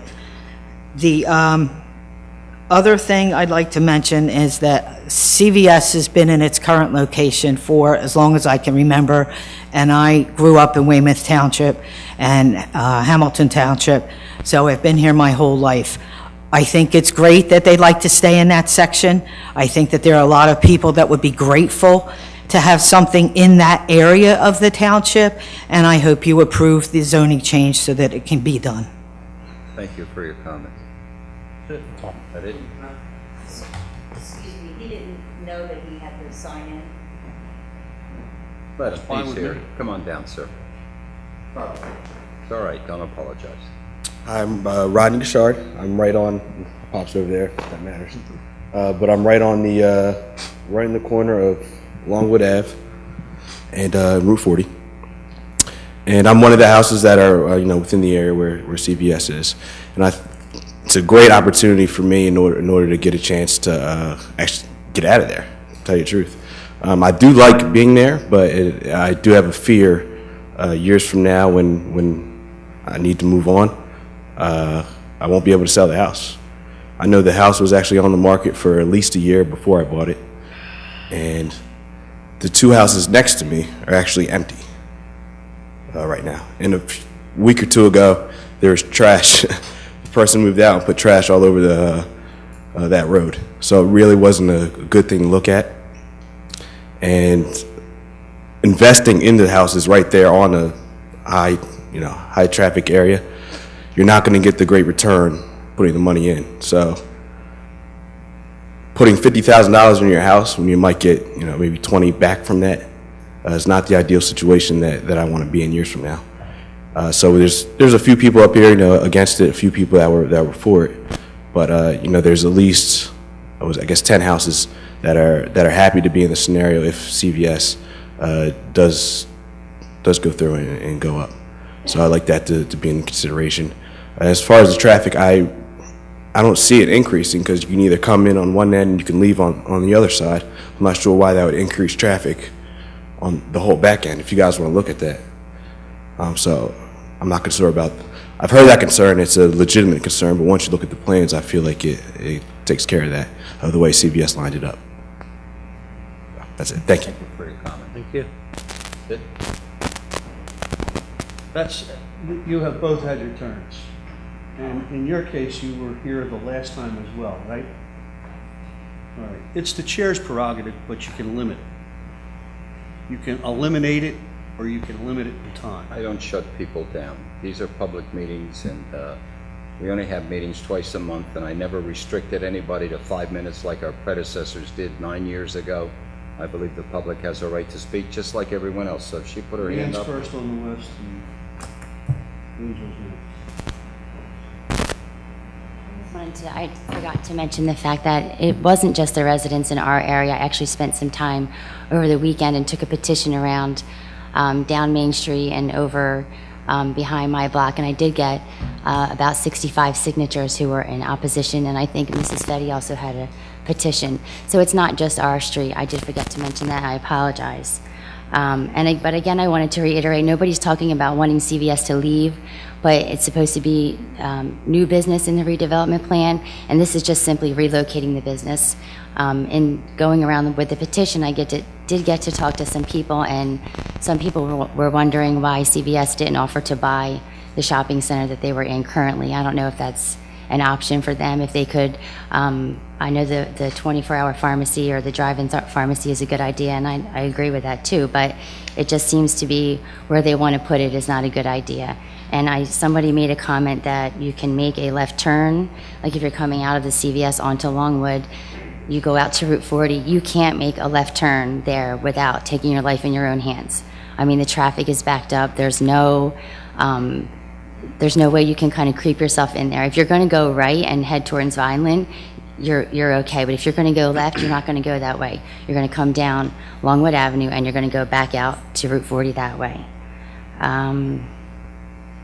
And also someone mentioned about the CVS and EHT, but it's not in the middle of a residential area. It's in the middle of nowhere. And as far as the rentals that are on Longwood Avenue and the pilot program, somebody does own those homes, so maybe if they become aware of the pilot program, they'd be willing to put some money back into it. That's all I wanted to add. Thank you. You mentioned the petition. Was that submitted? I gave it to Mayor Silva, I yes. gave it to Lisa. Lisa's going to make copies for our committee and then give it to the planning board. You want a copy of it? I did.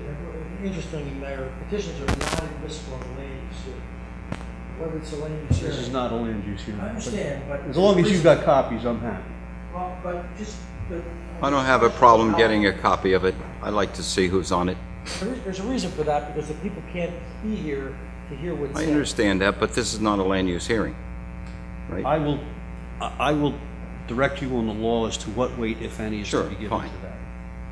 It was just a nice way to get a pulse of the community. I didn't mean to All right, create. thank you. Thank you. Mr. Nemad, did you want to have anything else to say? Angel's next. No, you just went. Sir, go ahead. Hold it, John. Did you want to have anything else? Angel wants to say something. Lisa? No, I asked you, Mr. Nemad. Angel was next. Did you want to come up again, Ms. Merrill? Yes, I did. Please. I have 3 or 4 emails here that were sent to you, sir, also, and copied to me. I didn't know if anybody wanted to hear them or if they wanted to be submitted also with some of the paperwork you have. I also have some pictures of the home at 6105, inside and outside, which clearly shows the dilapidation of the home. I don't know if anybody's interested in looking at that or making that part of the presentation also. And I just want to clear up what the young lady mentioned about turning a left on 40. The left on 40 would be orchestrated with the the light coming on and off when it's supposed to. But don't forget, you're going to have a lot more room because it's going to be a 50-foot buffer. Those homes are not going to be there. So your site plan and your site clearance is going to be a lot different than it is now. Just out of curiosity, where are the homes going? Were they going? Yeah, the ones on the corner. If this thing does make it through. You mean the people? In Mr. Passarelli's homes. Mr. Passarelli doesn't, we've offered everybody, if this is what you mean, we've offered everybody to come along and take their homes and move them somewhere else, if that's what you mean. He doesn't want to do that. There is one client in our group of 8 owners that is going to move his house across the street. But Mr. Passarelli will just do away with it and take the money and share it with his father and go on with life. So those homes would be, what, demolished? Yes, sir. But again, he is in favor of that, so he's okay with it. They are beautiful homes, but he's okay with that. Do you want to, anybody want to see any of these, or? I have them. Do you want, okay, thank you. Thank you. One last thing, if I may, Mayor. Please, Mr. Neal. Mayor, I have the utmost respect for the planning board of this community. I always have. I think you know that. All we're asking is for the opportunity to move to the next step. I am confident that working with your planning board, we can make this one of the finest looking CVS's in the state, in a historic district, and with the appropriate fenestration and design on the exterior of the building so that it will be a statement. I mean, I remember when I worked 30-some years ago on the Wawa on the west side of town. It was an historic district. The law was different in those days. It was a Wawa that looked totally different. It survived the test of time.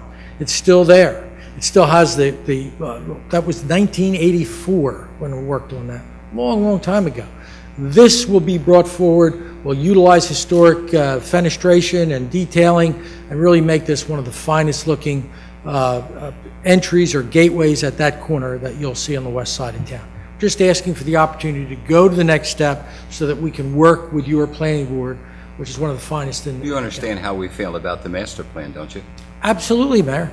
You know we support the master plan. As I So understand when we see that. comments like this, that it's inconsistent, But it's not. don't take those decisions away from the planning board. But a master plan is not immutable. For example, I understand. the master plan says, and the master plan you did for this area says, that it's not only to attract new business, it's also to retain existing business.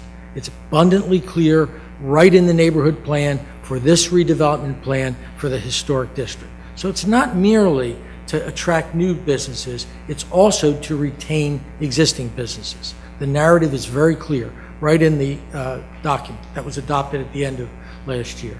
So we're just asking for the opportunity to go to the next step, Mayor and Township Committee members, and I think you can see there's extenuating circumstances. What is your position with respect to these? Would you like them considered?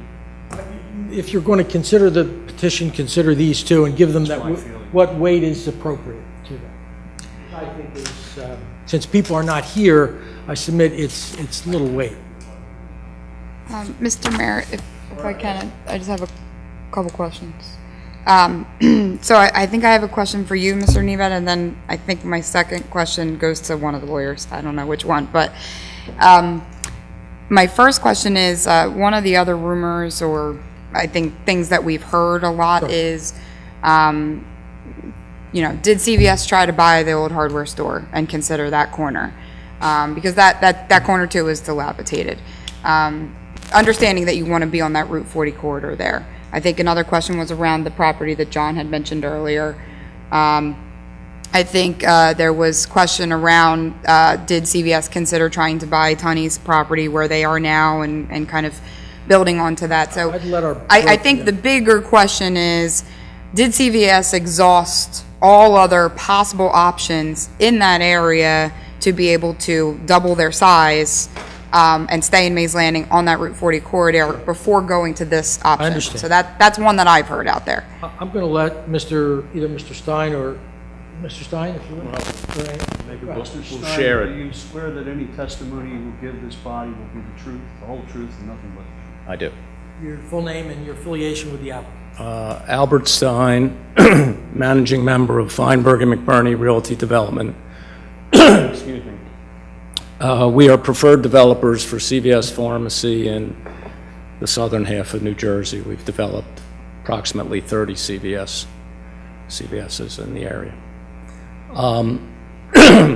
I have been asked for approximately 10 years to try to find a location to so that CVS could have their freestanding prototype. The restrictions I've had is that it has to be this intersection.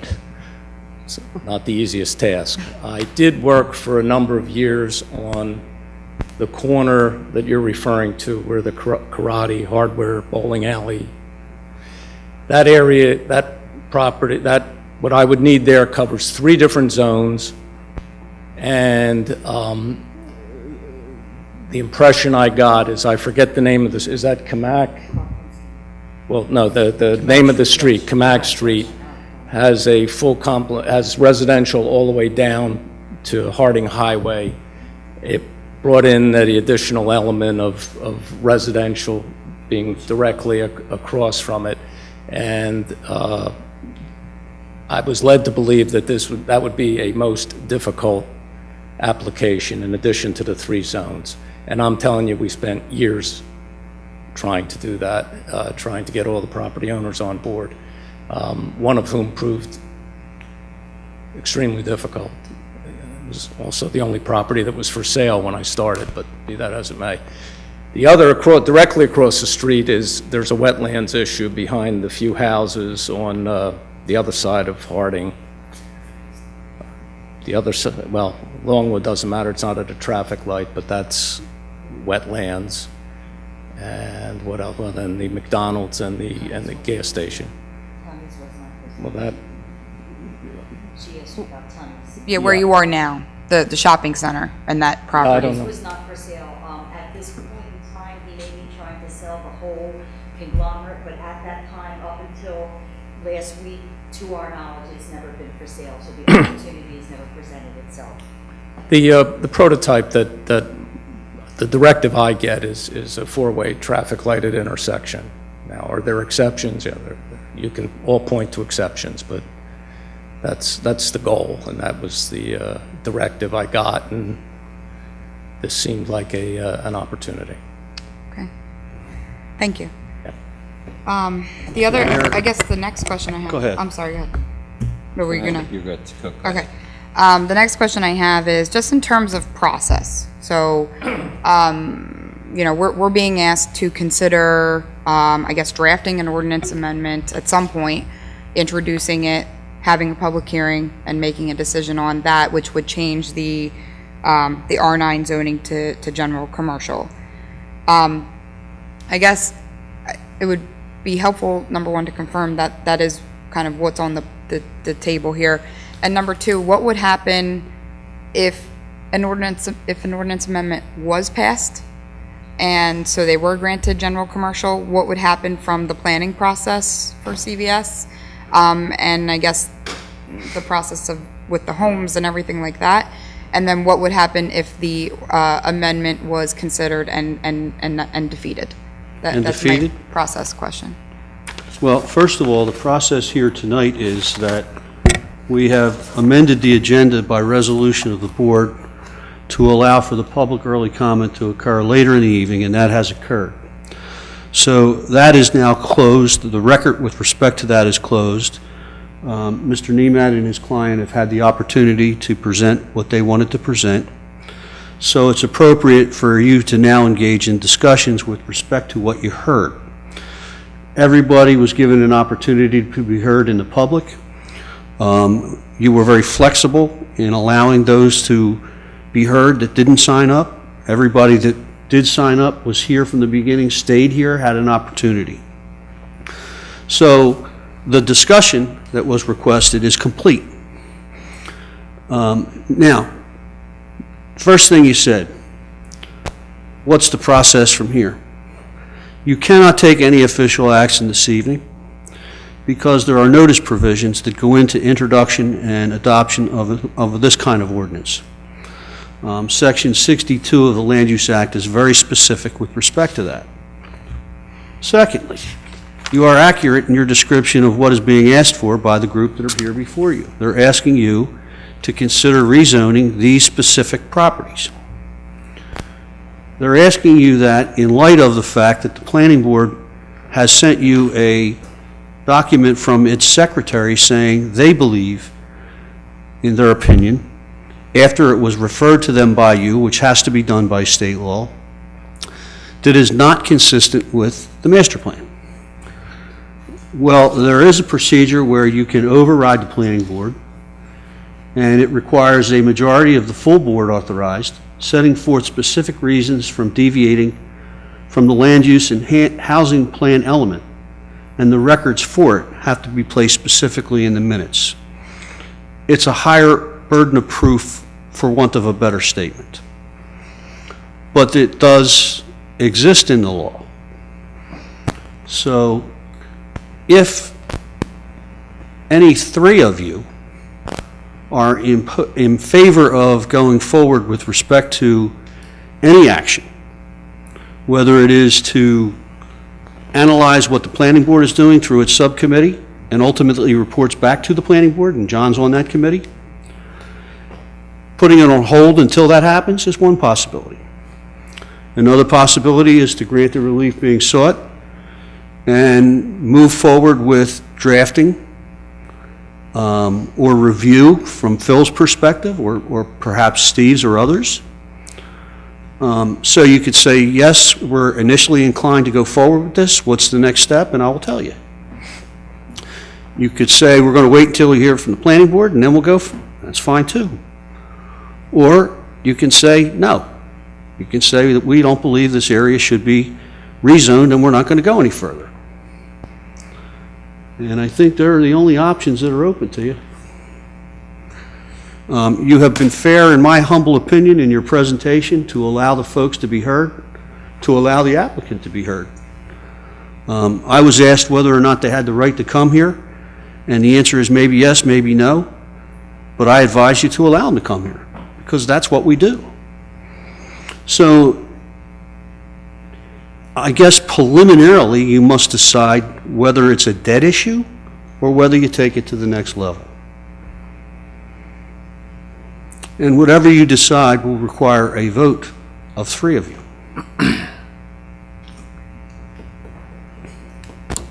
Did I answer your question? I think you gave me a whole bunch more. Well, I think it boils down to those three simple choices, Amy. I can't think They of were any. simple? Okay. What they were. Well, we started. Yes, no, or take it to the next level. We started the process, and I think right now it's still in the planning board's hands. And I still have a great deal of respect, and I know Mr. Nemeth stated his respect for it also. But I believe they have a subcommittee looking into it now, That's correct. and I'm in favor of waiting until we get back something from them. I don't feel I'm in a position to make any other decision tonight. Is there a date, John, that has been established for a decision? No, not, that'll happen right now. That'll happen now. We understood there was a meeting coming up, and we haven't had any real discussions, but now we can get to that, yes. Okay. And there was some problem coordinating the dates and with the members of the committee, but that's being worked on right now. Yeah. I guess my position is I definitely would like to know what that date is, so that we have a sense of timeline. I guess before making a decision from our position. I guess to answer the question of do I think it's a dead issue or not, in my opinion, I'm not at a dead issue place. I think there's too much at stake, both from the residents' perspective and from a corporate citizen perspective and development perspective for our town, that we really, I think, need to keep continuing to allow the process to unfold and to continue to have conversation. So I guess right now the date I guess would set the timeline from the agree. planning board's perspective, and then would tell us if we should be taking steps before or after that. That's kind of guess where I'm at. I feel the same way. Excuse me, John. You feel the same way as Amy's position? Correct. Arthur, you're the only one I haven't heard from yet. Yeah. I'm in a very kind of a difficult position. For those of you who don't know, I'm the president of Local 322 Plumbers and Pipe Fitters. I represent a lot of members, some of those that Freeholder Paul's mentioned. We would love nothing more than to see a CVS built. Actually, we'd be okay if you built 2 of them. But tonight, I'm not the president of Local 322. Tonight, I'm a committeeman, and I represent the Township of Hamilton. Since I first heard this a month ago or so, after that planning board meeting, and some of the people from the planning board bought me paperwork that kind of looks like this. I looked at it for a little while, and there was one, I guess there's one question that I can't get past. Every CVS in mainland Atlantic County is not in a residential area. Every one. EHT, Galloway. Galloway is actually in the middle of a cornfield. There's one in Absecon that's in a shopping center. Every one of them is in a place where it did not impact any residents whatsoever. So why is it that in the biggest municipality in the state of New Jersey do we have to displace residents like this? That there's no place else that you could find to do this. So this is why I say to you that I'm conflicted with this, because as much as I am in support of this project, I can't at this moment get on 100% on board with where it's located. And that's really, you know, because you've gone against your model. The model that you say that you go all over the place and you do this, and they have a certain model that you follow. Well, every one, I mean, correct me if I'm wrong, am I missing something? Summers Point, it's in a shopping mall. Northfield? No, you're missing one. I mean, Brigantine, we did the most conspicuous On corner the mainland. The islands are tiny. I get that. Well, that's not a tiny one. That's a big CVS. Okay. It's right across the street from some of the most luxurious residential condominiums and single-family homes in the Okay. community. On the other side of the lighthouse, Lighthouse Circle. And I'd also point out, Committeeman, that and as I said before, the reason why this is such an unusual application, because I don't think you could find one other corner in any other mainland municipality at the confluence of 2 state highways that zone small lot single-family residential. That's why it's unusual. That's because Mill Street, is that a state highway? State highway, It is. yes.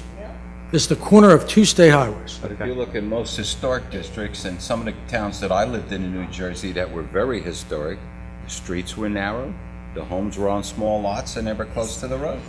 So But that's not I Mays understand Lane. what you're saying, but you have to understand, you're calling that something that's unique, and it's unique for a reason. Well, it's unique. I say, Mayor, the zoning is it's ill-suited today to that tract of ground. And the best proof is what Mr. Gishard had to say when he came up and spoke. I'm not saying the neighborhood is blighted. I'm saying that of these 11 lots, there's distress in this neighborhood, in this 11-lot area. Not the remainder of the neighborhood. There's a reason for that. The reason for that is there's no incentive under existing zoning to invest and reinvest in properties. And empirical data bears that out. Nobody's doing it. And nobody's going to do it just Interesting because enough. there's a tax abatement You ordinance. just listened to a gentleman here today, his business has been in this township 45 years. He's taken advantage of the tax abatement, okay? The first one in the industrial park. In the industrial We just approved the tax abatement plan for the historic district within the last several months. We would hope, if I could, I would love to see it the whole township wide, because it's an incentive for people to spend money at a time in which they don't have a lot of disposable income. Mayor, you know and I know what tax abatement's about.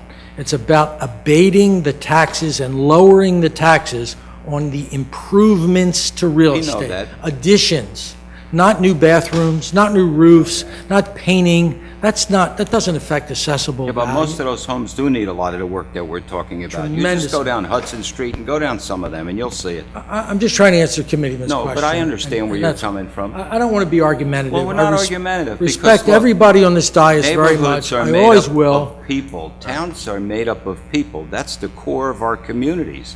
That's the backbone. And then businesses too, okay? And the charge is to make sure that communities are sustainable.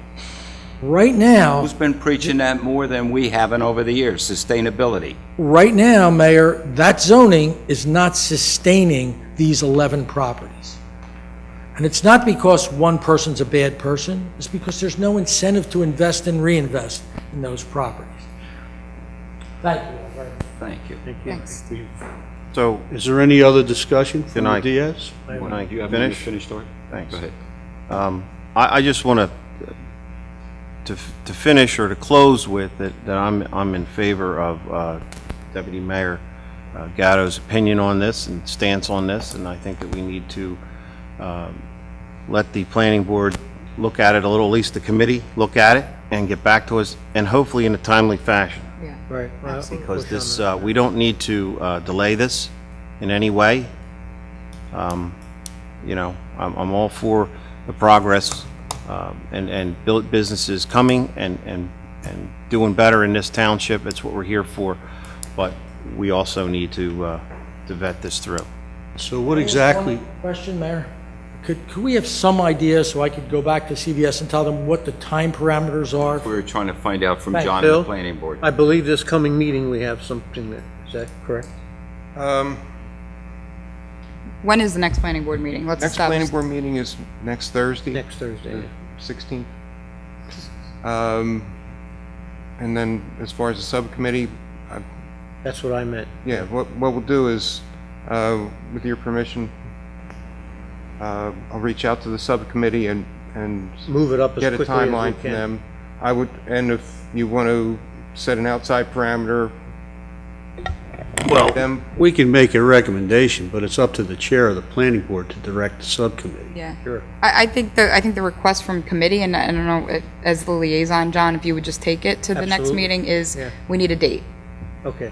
We need a date in writing back from the planning board to say when this subcommittee is going to make a decision on their review of that. Because again, to me, that's the driver to my next frame of thought is if that date is way out there, is it fair to leave the applicant with a lingering question? Do we then decide is it a dead issue or not? Or if it's, you know, a relatively close date, then we wait for the opinion and go from that opinion. So we just need a date in writing from the planning board as of the next meeting. Okay. Phil's got that. So, may I just clarify my understanding of what you said, Amy? The Township Committee wants the subcommittee to act as quickly as possible, to report to the planning board as quickly as they can, then the planning board to take action within a reasonably, quick time after that, to provide their recommendation back to you. Okay, and that's what you're recommending through John to the planning board chairman. Yes, I am. And if that time comes back out here, you may take action A. If that time comes back closer to here, you may await their opinion and take action at that time if you decide to. That's where I'm at. All right. Yeah. Can that be in the form of a motion? A resolution? I would make a motion to resolve what you just said. Resolution. Well, it's pretty much documented. Well, Rita can transcribe it. It's pretty much All right, documented. you have a motion on the floor. Second. Roll call. Roll call, Rita. Ms. Gatto? Yes. Mr. Gishard? I'm No. sorry. Mr. Kurtz? Yes. Mr. Schenker? Yes. And Mayor Silver? Yes. And I only hesitated on my yes there. I stumbled for a second because I was going to possibly add a comment, and that comment was going to be, I think the planning board's review of that Route 40 corridor, which is what I believe they're re-reviewing, is vital because activity breeds activity. So, I think whatever the opinion on their thought process from a planning and zoning perspective is important for that. It's important for us to make decisions on what's going to happen here. It's important for the residents to know that. It's important for potential businesses to know, where we stand on these things. So I think that's why I wanted to maybe make that comment, but now I just made it, so I'll shut up. Mr. Mayor, members of the Township Committee, thank you very much for allowing us to be here. Thank you. Thank you. Okay, the next item on the agenda is reports. Mr. Administrator. Nothing to add in my written report. Mr. Solicitor. Nothing. Mr. Engineer. Look at him, ready there with a report. I'm ready. He's smiling. Mayor and Committee, I have a report dated June 6th. I just want to go over a couple items. Under inspections, we performed an inspection out at Galleria Way and Artist Walk, sidewalk and curb inspection. I want to talk about Buffalo Pike Associates. You've seen how they've progressed nicely with all the clearing on the site. They're currently constructing a stormwater sediment basin that's going to be, it's a soil erosion measure, and it's going to retain all the stormwater that is coming from the site with all the tree clearing. The contractors will begin the shoulder, I call it a shoulder widening on a Black Horse Pike. It's 15 feet wide. It's actually going to be the deceleration lane or the access roadway to get into the Buffalo Pike Associates project when that goes to construction. Some of the other DOT improvements you're going to see is at the traffic signal intersection across from Hamilton Commons.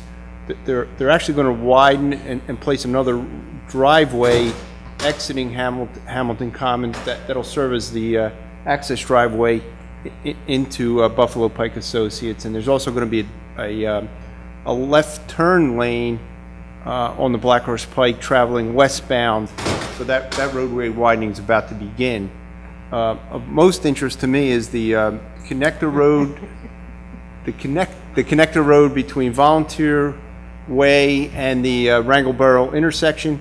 That work is going to begin on July 1st. That'll be a 2-month process. So I was told today from a representative of the construction company that by Labor Day, Volunteer Way will be completed. Wow. That's great. And Volunteer Way will be open? It'll be opened, yes. Wow. Wow. That's amazing. Okay. That's good news. That is great news. Yes. I also have in my report South Jersey Gas. We've had a couple of more meetings with South Jersey Gas on the replacement on Jackson Road. There's some restoration work that they've agreed to that's about to begin. But Amy, you mentioned Malaga Road. I touched on that a little while ago. I attended a pre-construction meeting for Malaga Road, and one of my interests was the gas main, the 8-inch gas main on Jackson Road needs to go underneath of or through Malaga Road. And I went to the pre-construction meeting last Thursday to emphasize to South Jersey Gas that in 2 weeks from now, when the road construction starts on Malaga Road, there will be a moratorium on opening cuts. So they're moving very quickly, and over the next week and a half, that gas main is going to be constructed through Malaga Road. Great. Temporary road opening permits, seems like South Jersey Gas is pretty active. We processed 6 more road opening permits. And again, South Jersey Gas we've been emphasizing, we don't want any more, especially this time of year, temporary patches. They've agreed to do permanent restoration this time of year. Holy Cross Cemetery, we walked the site with them. We've accepted their limits of clearing and their deed restricted areas, and they intend to start clearing work tomorrow, June 7th. And the last item is I'm working with Mary Luzitsky at the Planning Board to get the letters out to all of the stormwater basin owners that we have the right to ask for reports, and those letters are in the process of going out right now. That concludes my report. Enthusiastically, thank you. Township committee members. Art? Yeah, I'm still here. San Diego. Yeah. I just briefly want to touch on Memorial Day, and I know Amy was very much involved in the projects that went out, that happened that day. The Veteran Advisory Board Committee did a great job. The Public Works guys did a great job moving everything that was supposed to be outside, inside. It was just a great event.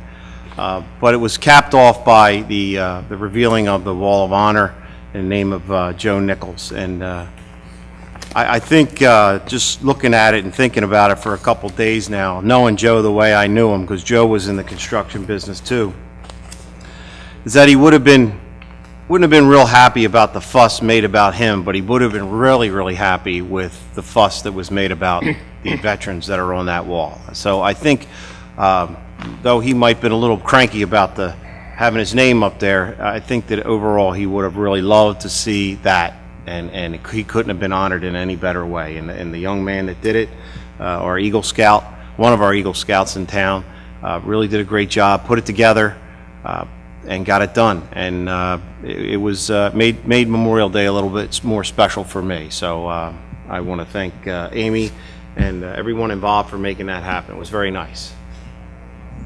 Roger? Thank you, Art. Before I forget, Art, too, I Yes, think sir. you noticed your combat wounded Oh, yeah. parking space has been Yes. painted, the sign is up, and finally the rain stopped, and everybody start using it now. So I think that you saw that to a good conclusion also. John?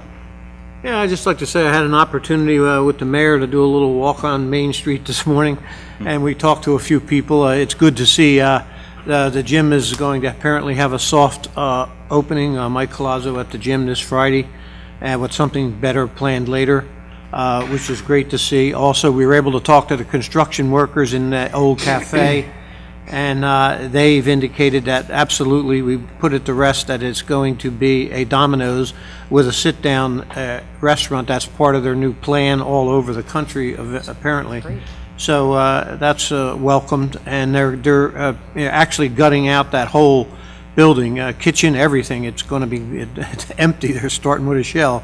So it looks like it'll be a nice place. So they're looking for an opening sometime late August. That seems a little hard to do, but they said that looks like something they might do. Plus, we have the other hair barbershop, a woman's barbershop that's going to be salon that's going to be open on Main Street, and things are starting to move a little bit around the area. We're excited about it. That's it. And also the movie that was put on for the children in the park through the Merchants Association. Congratulations to Arlene for a great event.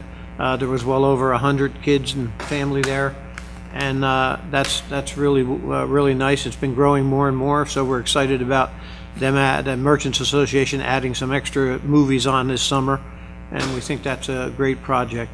Thank you. Thanks, John. Rod? Yeah, thank you.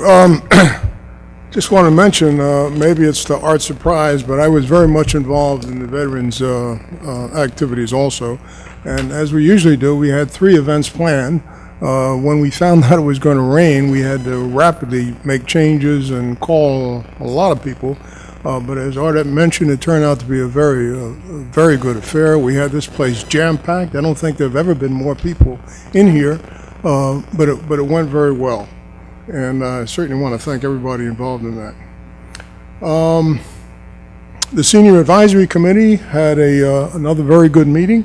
Among other things, they're planning for the June 25th event here in the township. Unfortunately, I had to leave the meeting early because of the police awards ceremony.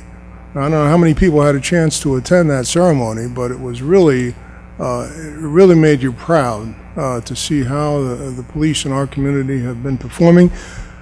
There were a number of awards given out, and including awards for saving lives. There were 2 people whose lives were saved, and they were here. They were here to thank the officers, and in one case, let me see, was the canine involved? No, I guess he wasn't involved in that. But it was a great ceremony, and you had to have a lot of respect for our police here. It was a very well conducted ceremony, and I really enjoyed sitting in on it. Some of you may have attended the Stockton SCOSA, the Stockton Organization on Successful Aging. They had an event again this year. I think they have they have one every year. I didn't get a chance to attend it, but I think some of you did, and I got a favorable report. We just passed an ordinance on begging and panhandling, and I'm glad it didn't include coin drops, because this weekend I participated with the VFW in a coin drop affair, and I want to thank all of those who contributed. It's a major source of income for the veterans and for other organizations in the township, so your support was much appreciated. I also attended a boys' barbecue at Davies, and let me tell you, this is a great event. It's this year I think there were 40 boys that participated in it.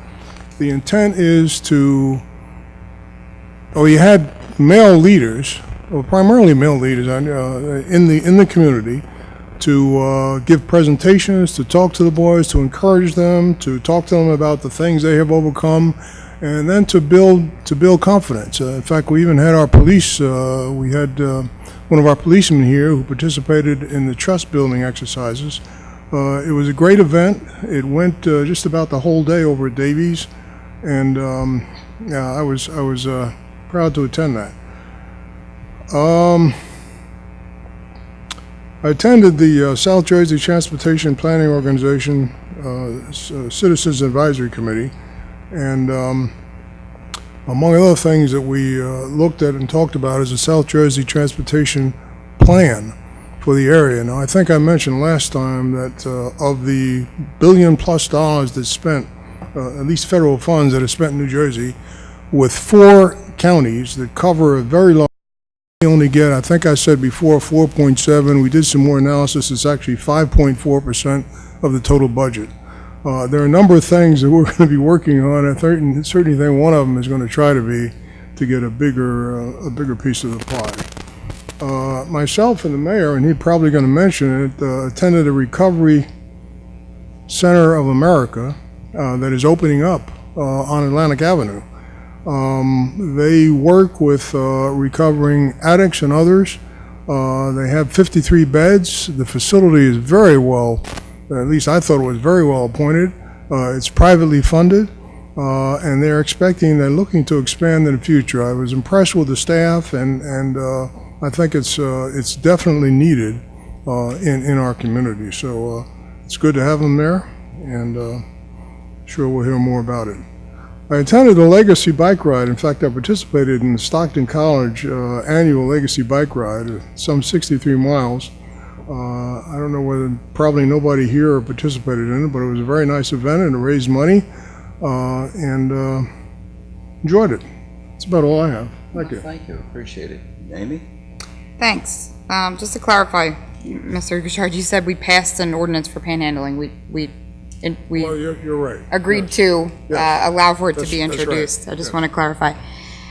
Thanks for mentioning the police awards. I echo your comments there. It was a great ceremony. I think the other thing is that they always do every year is make sure that they honor EMS, dispatchers. They even recognize a few of our public works employees who assisted with various scenarios, state police members and civilian members of our community who also were involved in scenarios in our community. So it's a great job, and it's also nice to see the officers with their families here and really let their families be celebrated as well for the work that they do in our community. They put their lives on the line every day, and the families are the ones that have to bear that burden when they come home at night, and they deserve the recognition as well. You said it very well about Memorial Day too. It was great that the parking space had been painted that day, so it also got attention, which was a great thing. And I said it. We were having the discussion that day that Joe, I think, was making it rain because he didn't, like the idea of having to have everybody go from the park to town hall. It's way too much. I can hear him saying it. Just have them come to town hall. It was nice to have people here in town hall. Jonathan Ryder, who is our Eagle Scout candidate, who did the wall along with his Boy Scout troop, they just did such a tremendous job. And not only Jonathan, but his parents were so supportive of the project and of all the work that had to get done. And they're just really great members of our community. So it was certainly a goal of mine before I left office here to recognize Joe for what he deserved, and you're right, he wouldn't have wanted it, but he deserved it. And to have our veterans that we recognize through the Honor and Remember program, we do it here in the meeting, and then it's gone. So now to have their face and their bio be actually in the hallway for people to come and read and reflect while they're in town hall, I'm just really excited about that fact as well, because it also gives them all the due recognition and remembrance that they deserve as well as veterans of our community. I had the opportunity to attend the Cologne barbecue on Saturday, and the chicken is always delicious, and this year was not a letdown. I believe you found out they did sell out, Mr. Mayor. Yep. So it's always a great thing just to support our fire companies. Movies in the Park had really great feedback from what I saw. A lot of people excited about that. If you are going to add more, I would really like to put in a request for Jaws at the Cove. That is something that people have asked about numerous times. Jaws at the Cove. Let me know what we need to do. Let's get that done, because I think a lot of people would really enjoy that.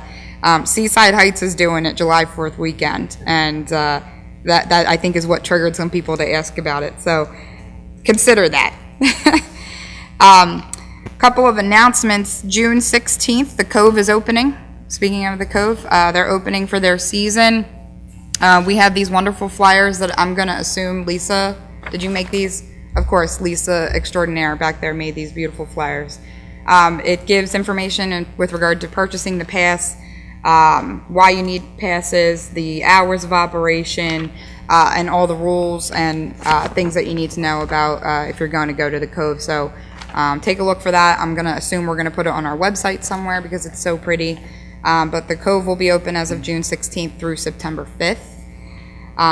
June 18th at Gaskell Park, there will be a Father's Day celebration that is being put on by many community organizations that we have here, the Mays Landing Merchants being among one of them, but also another organization called Friday is Tie Day, as well as several other groups that are coming together to honor the fathers of our community. So please, I urge you to go out and attend that event. It's going to be a really awesome thing.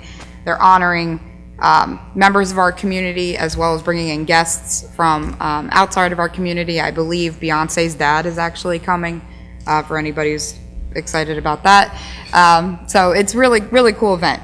So I definitely urge everybody to go check that out in Gaskell Park. Primary election day is tomorrow. On one side, there's a huge contest. On the other, not so much, but your vote counts no matter what. So I urge you to go out and vote. In the primary, it is a party election, if you will, where you go and vote for who will be on the ticket in November for your parties. And it's important to go do that. It's important to stay involved in what's going on in your community.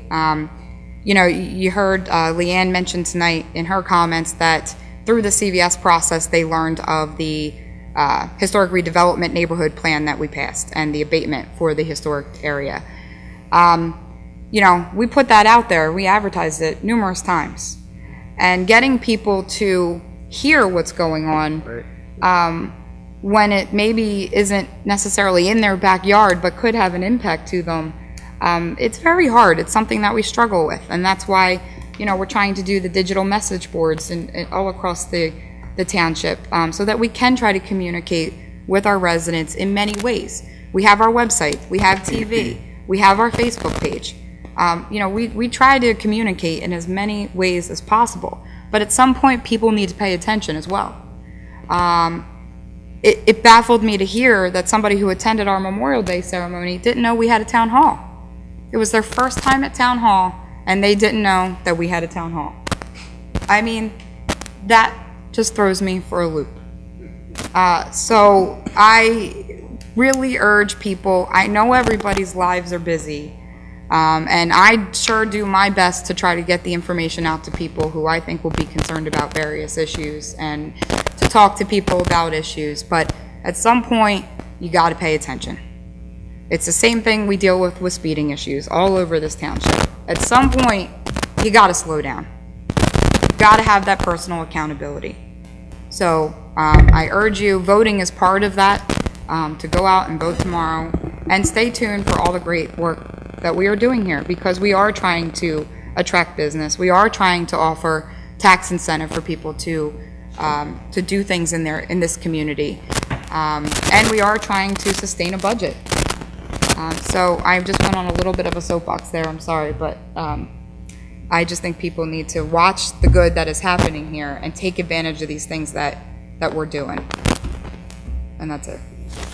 Sure you got it all? I got it all out.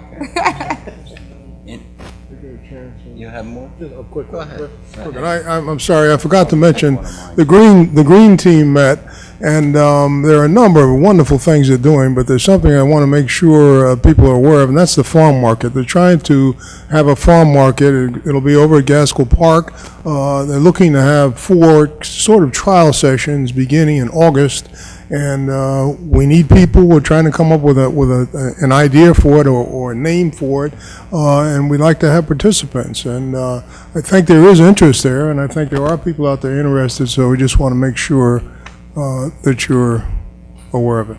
Thank you. You're welcome. You know, it's interesting, the counselor tonight said, you should be concerned about sustainability. Obviously, he never attends any of our reorganization meetings, because I say every year that the biggest challenge facing this township is being able to sustain our community. I think we understand that very well. And we sustain it in a number of ways. You mentioned about yourself, Art, Rodney, Amy, John, and even comments that I'll make. It's all about community. I mean, that's what makes this place great, okay? And that's why we like it. You know, it's interesting, the comments about Memorial Day and the comments about the Resource Centers of America. Twice in 1 week, I couldn't get over the number of people that attended events. Came into this hall on Memorial Day, and I said to my God, what is it that packs them in? Okay? Obviously, we knew the reason why. When we went to Resorts of America, they had everybody who came in that day to enter the area that was tented, and they had great delicious food there, go over a red carpet. So do we need to put a red carpet out front here to get everybody to walk in at meetings? I mean, Amy brings up a good point. So much goes on, and many people say, well, we watched the meetings and I didn't know this and that. And I think it's important, okay? But, we've had packed houses here a few times during our tenure here, out the door. And we remember it well in 2011, okay? It was a difficult time. One thing I have to tell you, this Saturday up at the Lakewood Chapel, Pastor Ryan had an event up there. And if any of you do take a ride, go up there and look at the basketball courts he put in. He paved the parking lots, and he had Got Game 3-on-3. It was a tournament for young people to play basketball, and he gave out trophies and medals. And he made the comment to me, he said, it's all about community. So would you please announce that anybody can use the basketball courts here? Anytime. The lights will be on. We encourage people to use them, and the facility is great. And they're open to everyone. They're not just trying to attract you to go to their chapel. I think they want to let everybody know they're trying to keep our young people occupied so that they don't have to find themselves in situations like Resource Centers of America deals with, the opiate and drug problem, okay? I think the interesting thing about that is I think more and more, and Rodney knew it because he was there along with Michael. We had one of our Lieutenant Sam Brown was there. We've had a few people from the township there, which is good because probably at no time before have we needed places like that around here.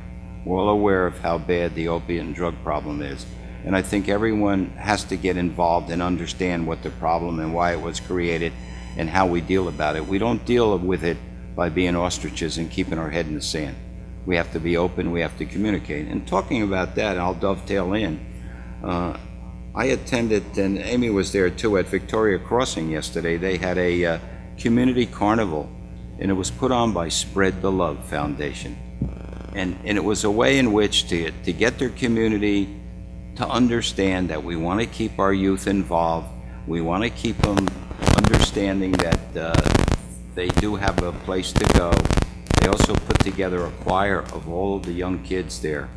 And yesterday they sang a song, and it was beautiful. And I told them, I hope you record it so we could play it, because it was great about community love. And I think, it brought back memories of back when Michael Jackson was alive. Remember when he did that big one, We Are the World?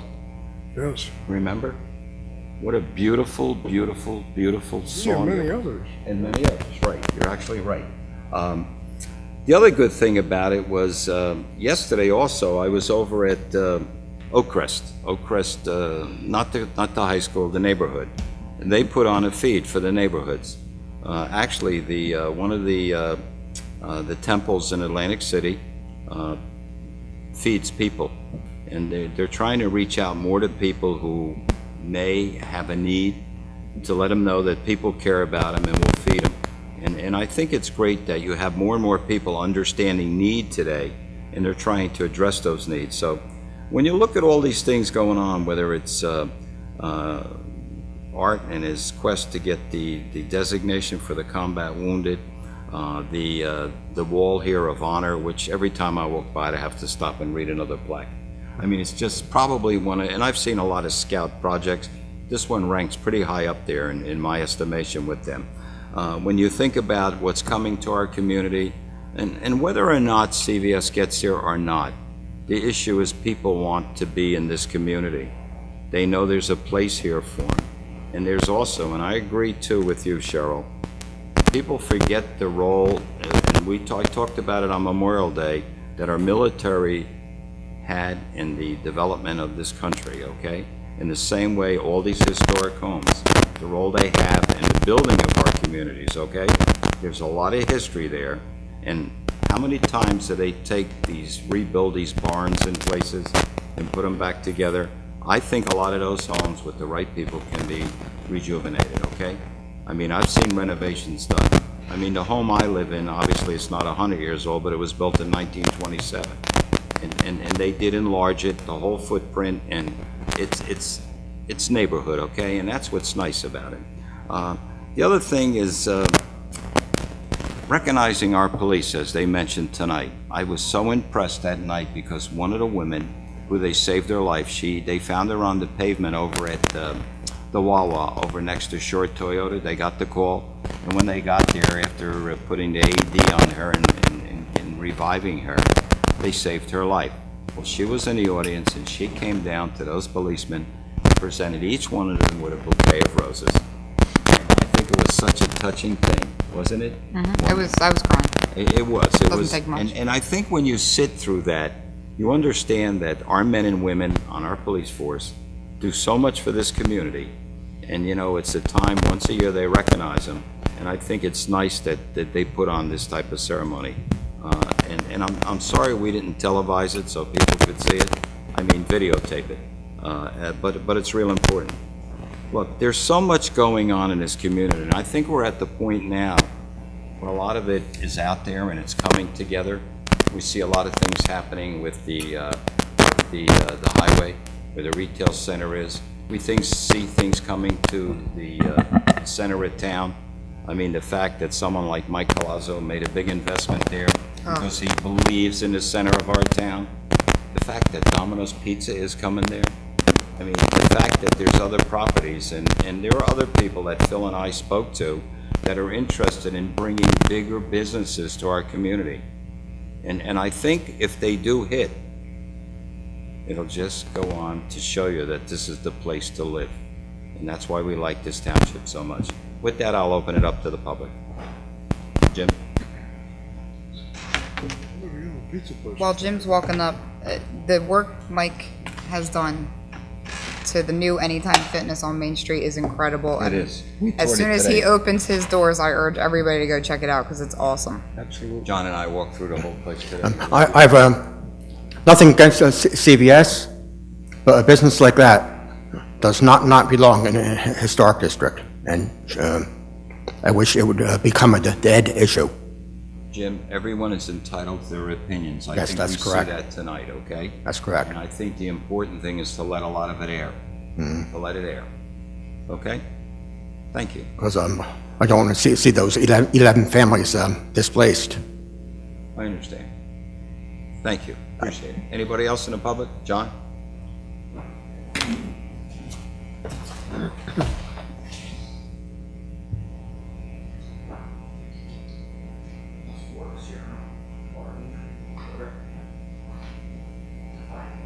Mr. Mayor, Council, Mayor Jim.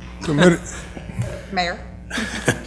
Not to belay anything, but talking about the CVS, I wanted to get up earlier to speak, but I knew that there was a lot of stuff going on. There are things that we need to look at that have happened in the past. We've had things on Main Street, the old Twyler residence, that was a historic home that was moved. And it still stands right up the street from you. So there is a possibility that if the Township Committee, the Planning Board, and the Zoning Board decide that they want to go with this, and I'm not saying either way, that there's a possibility. Can we, I think it was Weymouth Road, there was a house on Weymouth Road several years ago that had a big turret to it, that we asked them to see if they could get somebody to move it. It was on the newspapers and the TV for about 4 or 5 months, and finally somebody did move it. So there's an opportunity. Have anybody thought about not having that exit on the Longwood Avenue? Is it a must to have it? If it's not, I mean, that's something else to look into. The other thing too is that, and Mr. Percy is one of the big guys years ago who said, sidewalks, sidewalks, sidewalks. Longwood Avenue doesn't have sidewalks. If it were to come true, to fruition, can we have CVS put sidewalks in that neighborhood so that people don't have to walk in the street? Okay, they're just some ideas that I, put through my mind and thought maybe if it does happen, those are things to look at to help out with. I think that'd be a better idea. You go out on the Mill Street instead of on the Longwood Avenue. You're at the traffic light if you're going to turn east or west on 40, or if you go south on 50. It's there. The accommodations are there already. So, good luck with that one. Thank you. Thanks, John. Anybody Oh, else? one other thing too. 72 years ago today was D-Day. I don't know if that was brought up or not. 1944, right? So I remember those folks who died for us. Absolutely. And great idea, and I saw the wall. Beautiful idea. Thank you. Thanks, John. Anybody else? Move to close public portion. Second. Motion is second. Questions or comments? All in favor? Aye. Aye. Motion carried. Executive session? Be it resolved by the Township Committee of the Township of Hamilton that this meeting be adjourned to an executive session to discuss the following matters, which are exempt from public discussion pursuant to the New Jersey Open Public Meetings Law.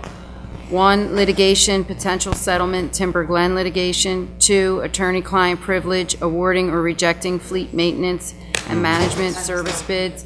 3, contract negotiations, shared services agreement with Buena Vista Township. Be it further resolved that the governing body will reconvene in public session and confirm the results of the executive session if there is a majority consensus for action to be taken on the matter tonight. All right. 9:31. 9:31. We are back in the open session. We were in executive session and discussed only the only three items that were announced and nothing else. The minutes of the executive session will be made available, at which time the confidential nature of the matters discussed are no longer confidential. The record should also reflect that the third item for discussion, I recused myself from being in the room while it was being discussed. Mr. Mayor? Yes, on the first item we discussed. Mr. Mayor, I'd like to make a motion to give authority to solicitor per the discussion regarding resolving the Timber Glen litigation. Second. Motion is second. Questions or comments? Roll call, Ruth. Ms. Gatto? Yes. Mr. Gishard? Yes. Mr. Kurtz? Yes. Mr. Schenker? Yes. Mayor Silva? All yes and carried. On the matter regarding the Fleet rejection, the fleet maintenance bids? I'd like to make a motion to approve the resolution rejecting all bids submitted to provide cooperative fleet maintenance and management services for the Township of Hamilton. Second. Motion is second. Any other questions? Discussion on the motion. That included Centerra as well? It's- Correct, yeah. it's in here. Okay. Yeah. So that the record is complete, the reasons for rejecting that were specifically placed on the record in executive session. Should there be any questions with respect to those reasons, I presume that I have your authority to share that with anyone requesting. Yes. Sure. Okay. Absolutely. You have a motion and a second on the floor. Roll call. Ms. Gatto? Yes. Mr. Gishard? Yes. Mr. Kurtz? Yes. Mr. Schenker? Yes. And Mayor Silva? Yes. All yes and We carried. have nothing to report on the other one. Okay, Make a motion to adjourn? Second? second, all in favor? Aye. Aye. Motion carries. Objection. 9:33.